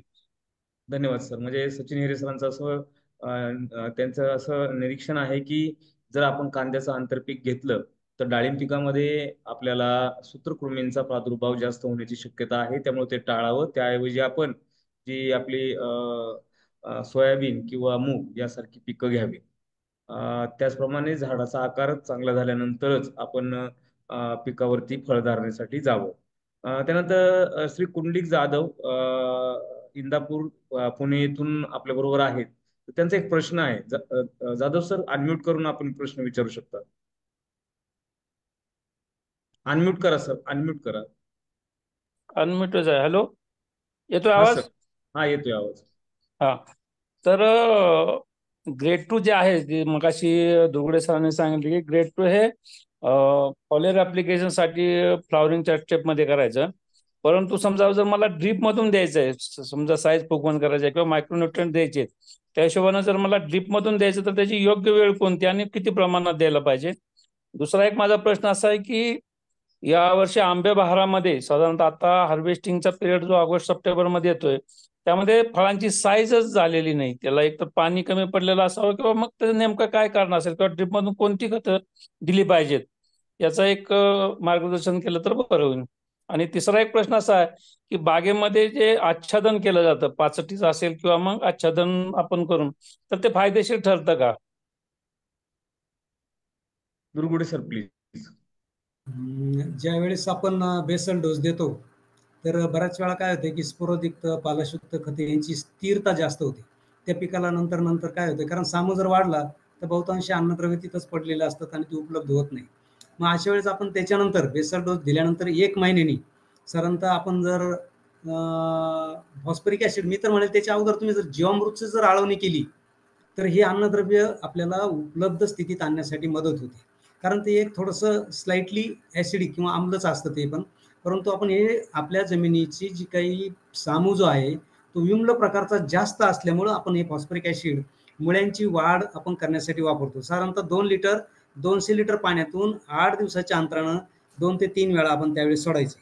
आणि ज्यावेळेस आपल्याला साईज ज्यावेळेस फुगवण लागते, म्हणजे साधारणतः पेरूच्या आकाराच होईल त्याच्या पुढे नंतर आपल्याला मार्केटिंग जर भाव चांगला असेल आणि आपल्याला लवकर जर त्याची साईज जर लागत असेल तर त्यावेळेस सुद्धा 2 लिटर फॉस्फरिक ऍसिड 85% 200 लिटर पाण्यातून जर आपण वापरलं आणि असं 3 ते 4 वेळा आपण हे जर सोडलं 8 दिवसाच्या अंतरानं तर आपल्याला चांगली फुगवण त्या ठिकाणी मिळते. धन्यवाद सर. म्हणजे फुगवणीसाठी आपण फॉस्फरिक ऍसिडचा चांगल्या पद्धतीने नियोजनबद्ध वापर करू शकतो. अजून कोणाला प्रश्न असेल तर विचारा, नाहीतर मग आपण आपल्या समारोपाच्या कार्यक्रमाकडे वळूया. एक प्रश्न आलेला आहे चॅट बॉक्स मध्ये, तो पाहतो मी. 5 महिने पूर्ण झाले आहेत, साईज साठी काय करावे? मायक्रोन्यूट्रिएंट्स. आत्ताच सरांनी उत्तर दिलेले, त्या पद्धतीने आपण उपाय करू शकतो. बरं का, एक मिनिट 5 महिन्याची जर झालेली असेल, आता बऱ्यापैकी म्हणजे फळ जे आहे ते जर आता हार्वेस्टिंगच्या दरम्यान आलेले आहेत ना, हो बरोबर सर. तर आता याला आपल्याला लवकर बाजारात आणण्यासाठी, कारण आता भाव आहे, तर पोटॅशियम शोनाईट म्हणून एक बाजारात विद्राव्य खत मिळते, पोटॅशियम शोनाईट. तर याच्यामुळे काय होते की रंग येतो, साईज पण मिळते आणि वजन पण धरते. तर अशा वेळेस आपण जर 100 ग्रॅम 10 लिटर पाण्यातून फवारणी करा, किंवा 2 किलो आपण 200 लिटर पाण्यातून जर ड्रीपद्वारे जर दिलं, तर जितकं लवकर आपल्याला इफेक्ट लागत असेल तर आपण फवारणी करा. आणि 10-12 दिवस जर आपल्याला वेळ असेल तर आपण ड्रीपमधून पोटॅशियम शोनाईट साधारणतः 2 किलो 200 लिटर पाण्यातून ड्रीपमध्ये पण सोडू शकता, आणि फवारणीसाठी 100 ग्रॅम 10 लिटर पाण्यातून फवारणी करू शकता. धन्यवाद सर. म्हणजे मायक्रोन्यूट्रिएंटचा जो वापर आहे तो आपण आता एवढ्या लास्ट स्टेपला करून उपयोग नाही, कारण त्याचा मेटाबॉलिझम मध्ये चांगला रोल असल्यामुळे आपण ही जे काही मॅक्रोन्यूट्रिएंट्स आहेत ते आपण फुलं येण्या अगोदर आणि नंतर सिटिंग झाल्यानंतर जर केलं तर त्याचा वापर, त्याची जी उपयोग आहे तो नंतर आपल्याला त्याचे रिझल्ट मिळत असतात. कलर असेल, क्वालिटी असेल, क्वालिटीवर विशेषतः फार फरक होतो. त्यामुळे आपल्याला एकदम ज्यावेळेस मॅच्युरिटीकडे येतो त्यावेळेस मायक्रोन्यूट्रिएंटचा वापर करू नका. तर मी आता जे सांगितलं पोटॅशियम शोनाईट याचा फवारणीद्वारे किंवा ड्रीपद्वारे वापर आपण करा. धन्यवाद सर. थोडक्यात शेतकऱ्यांनी एकदम काढणीस आलेल्या फळांमध्ये पोटॅशियम शोनाईटचा जर वापर केला तर कमीत कमी दिवसामध्ये चांगली साईज आणि चांगला आकार आणि चांगला रंग फळांना येण्यास मदत होते, म्हणजे 8 ते 10 दिवसामध्ये. त्याचप्रमाणे अजून एक प्रश्न आलेला आहे, तेल्यासाठी चांगलं कंट्रोल काय आहे, बेस्ट कंट्रोल काय आहे? मोरे सर. तेलासाठी महात्मा फुले कृषी विद्यापीठाने वेळापत्रक दिलेलंच आहे, आणि त्यानुसार त्यामध्ये बॅक्टेरियानाशक म्हणजे 2-ब्रोमो 2-नायट्रो 1,3-प्रोपेन डायोल या नावाचं जे काही जीवाणुनाशक आहे तर ते वापरणं गरजेचं आहे. आणि त्याच्याबरोबरच जर आपण कॉपर ऑक्झिक्लोराइड म्हणजे ब्लायटॉक जर वापरलं तर त्याचा रिझल्ट चांगल्या प्रकारे मिळतो. बऱ्याच ठिकाणी आम्ही ज्यावेळेस विद्यापीठाने शिफारस केलेले जे काही बॅक्टेरियानाशक आहे, जे 5 ग्रॅम प्रति 10 लिटर आणि 25 ग्रॅम प्रति 10 लिटर ब्लायटॉक्स कॉपर ऑक्झिक्लोराइड हे जे आहे शिफारस केलेलं, असं शेतकऱ्यांनी मारलेलं असतं, परंतु त्यांना रिझल्ट मिळून येत नाही. तर त्याचं कारणही आम्ही थोडं कारण मीमांसा केली, तर त्याच्यातून आम्हाला आढळून आलं की बाजारामध्ये आपल्याला जे काही बॅक्टेरियानाशक आहे, जे 2-ब्रोमो 2-नायट्रोप्रोपेन 1,3 डायोल नावाचं जे काही त्याच्यात इन्ग्रेडियंट आहे, तर ते जर आपण बाजारात बघितलं तर ते काही ठिकाणी आपल्याला 95% मिळतं, काही ठिकाणी आपल्याला 27% मिळतं, तर काही ठिकाणी त्या पाकिटावरती कोणतं कंटेंटच नसतं. तर शेतकऱ्यांना आपल्या महात्मा फुले कृषी विद्यापीठाने 95% जे काही प्युरिटी वाले जे काही आहे तर त्याच्यासाठी आपण 5 ग्रॅम प्रति 10 लिटर घेतलेलं आहे, परंतु मार्केटमध्ये बऱ्यापैकी 27% वाला जे मिळतं तर तिथं आपल्याला 18 ग्रॅम प्रति 10 लिटर मारणं गरजेचं आहे. परंतु शेतकरी ते प्रमाण कमी मारल्यामुळे शेतकऱ्याला त्याचे रिझल्ट आपल्याला जास्त काही दिसून येत नाही. त्याच्यामुळे कधीही तेलकट डाग रोगावरची जर आपल्याला नियंत्रण मिळवण्यासाठी जर आपण बॅक्टेरियानाशक घेऊन येत असेल तर आपण त्याच्यावरचं कंटेंट पाहून आपण स्प्रे घेणं अत्यंत गरजेचं आहे, तरच आपल्याला त्याचं निराकरण मिळेल. धन्यवाद सर. थोडक्यात आपले वनस्पती रोगशास्त्रज्ञ प्रकाश मोरे सरांनी सांगितले की आपण बॅक्टेरियानाशक आणि कॉपर ऑक्सिक्लोराइडचा वापर करू शकतो तेलाच्या नियंत्रणासाठी, परंतु हे घेताना त्याची गुणवत्ता पाहून आणि त्यानुसारच त्याचा आपण त्या प्रमाणातच त्याचा वापर करणं गरजेचं आहे. त्यावेळेस आपल्याला तेला योग्य प्रकारे नियंत्रणात राहून डाळिंबाचं जास्त उत्पादन व किफायतशीर उत्पादन घेण्यास मदत होईल. आता कोणाचे प्रश्न नाहीत असं दिसतंय एकंदर.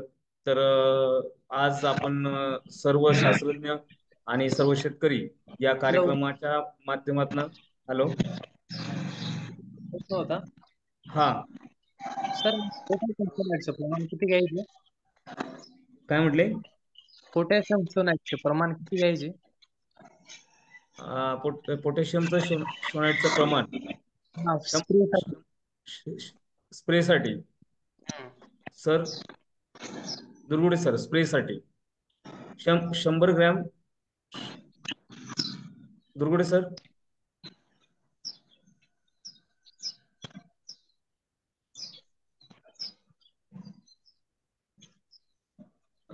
हॅलो 100 ग्रॅम 10 लिटर पाण्यामधून फवारणी घ्या. तिकडचं पाणी 100 ग्रॅम 10 लिटर पाण्यातनं फवारणी घ्यावी पोटॅशियम सोनाईटने. सर सर मी काय म्हणतोय सर, मला तर 200 लिटर पाणी लागतंय तर मग ते 2 किलो. अरे आता चालू झालं ते 2 किलो 200 लिटर पाण्यात ड्रीप मधून 200 लिटर पाण्यात 2 किलो टाका म्हणजे होऊन जाईल. 200 लिटर पाण्यात 2 किलो टाकावं आपण. धन्यवाद. तर अशा पद्धतीने सर्व प्रश्न संपले. जवळजवळ आपण मागील 1.5 तास डाळिंबावरील समस्या व त्यावरील उपाय याबद्दल चर्चा करत आहोत. या कार्यक्रमासाठी विद्यापीठाचे जे सर्व शास्त्रज्ञ उपस्थित राहिले तसेच जे शेतकऱ्यांनी या कार्यक्रमामध्ये सहभाग नोंदवला या सर्वांचे मी व्यक्तिशः डॉक्टर विकास भालेराव आभारी आहे. व यापुढील कार्यक्रमासाठी म्हणजेच आपला जो आभार प्रदर्शनाचा कार्यक्रम आहे त्यासाठी मी माझे सहकारी डॉक्टर मृणाल आजोतीकर सर सहाय्यक प्राध्यापक कृषी विस्तार यांना निमंत्रित करतो. मृणाल आजोतीकर सर कृपया. धन्यवाद भालेराव सर. आज या प्रसंगी आपण जे विचारा तुम्ही सांगतो आम्ही यामध्ये शेतकऱ्यांच्या प्रश्नांची सोडवणूक करण्यासाठी हा जो कार्यक्रम घेतलेला आहे त्यामध्ये आज आपण डाळिंब फळ उत्पादक शेतकऱ्यांना भेडसावणाऱ्या समस्यांचं निराकरण करण्याचा प्रयत्न केला. तर हा जो महात्मा फुले कृषी विद्यापीठ राहुरी अंतर्गत विभागीय विस्तार केंद्र कृषी महाविद्यालय पुणे आणि कृषी विभाग महाराष्ट्र शासन यांच्या संयुक्त विद्यमाने जो विचारा तुम्ही सांगतो आम्ही हा जो कार्यक्रम घेतला जातो त्याचे आधारस्तंभ विद्यापीठाचे कुलगुरू आदरणीय डॉक्टर प्रशांत कुमार पाटील सर नेहमीच या कार्यक्रमाच्या पाठीशी असतात. मी त्यांचे मनापासून आभार व्यक्त करतो. त्याचप्रमाणे विद्यापीठाचे सर्व संचालक विस्तार शिक्षण डॉक्टर गोरक्ष ससाणे सर, संचालक संशोधन डॉक्टर विठ्ठल शिर्के सर, संचालक अधिष्ठाता कृषी डॉक्टर दिलीप पवार सर यांचे देखील मी मनापासून धन्यवाद देतो. त्याचप्रमाणे पुणे कृषी महाविद्यालयाचे सहयोगी अधिष्ठाता डॉक्टर महानंद माने सर कायम आम्हाला मदत मार्गदर्शन करत असतात. त्याबद्दल मी त्यांचा देखील आभारी आहे.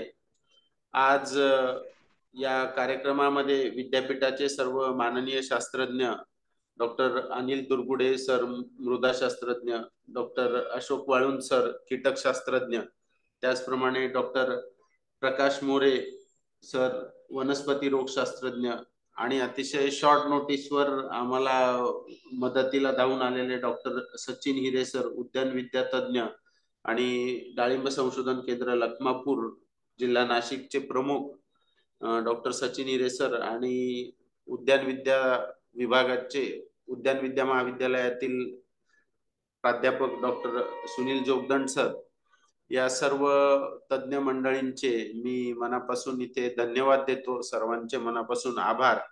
या कार्यक्रमाच्या आयोजनामध्ये विभागीय विस्तार केंद्र पुणेचे विस्तार कृषी विद्यावेत्ता डॉक्टर सोमनाथ माने सर देखील हिरिरीने सहभागी असतात, मदत व मार्गदर्शन करीत असतात. त्याबद्दल मी डॉक्टर सोमनाथ माने सरांचा देखील आभारी आहे. माझे दोन्ही सहकारी मित्र डॉक्टर विकास भालेराव, डॉक्टर सुनील जोगदंड यांचं पण मी या प्रसंगी मनापासून धन्यवाद देतो. आज पूर्ण पश्चिम महाराष्ट्र पट्ट्यातून अनेक शेतकरी इथे जोडले गेले होते. सर्वांनी कार्यक्रमामध्ये मनापासून सहभाग घेतला, आपले प्रश्न विचारले, अडचणी सांगितल्या व मार्गदर्शन मिळवले. या सर्व शेतकरी बांधवांचा देखील मी विद्यापीठाच्या वतीने विभागीय विस्तार केंद्राच्या वतीने अगदी मनापासून धन्यवाद आहे. येथून पुढे देखील आपण असाच या कार्यक्रमामध्ये सहभाग नोंदवावा अशी सर्वांना आवाहन करतो. पुढील आठवड्यामध्ये आपण टोमॅटो पिकातील समस्या व उपाय याविषयी मार्गदर्शन पर चर्चासत्र आयोजित करणार आहोत. त्याचे देखील सर्वांनी लाभ घ्यावा असे आवाहन करतो आणि पुनश्च एकदा सर्वांचे धन्यवाद देतो आणि आजचा कार्यक्रम संपन्न झाला असे जाहीर करतो. धन्यवाद.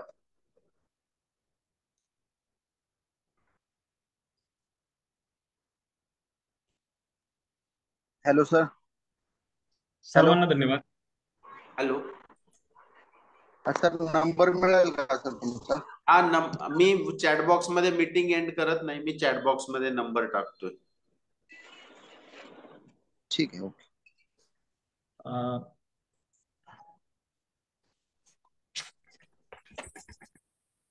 आपण आपला नंबर इथे नंबर माझा देतोय मी, त्याच्यावर आपण नंबर मागवून घ्या. 1 मिनिट, माझा नंबर मी चॅट बॉक्स मध्ये टाकतोय. सर, दुसरा एक प्रश्न होता. माफ करा, तज्ञ हे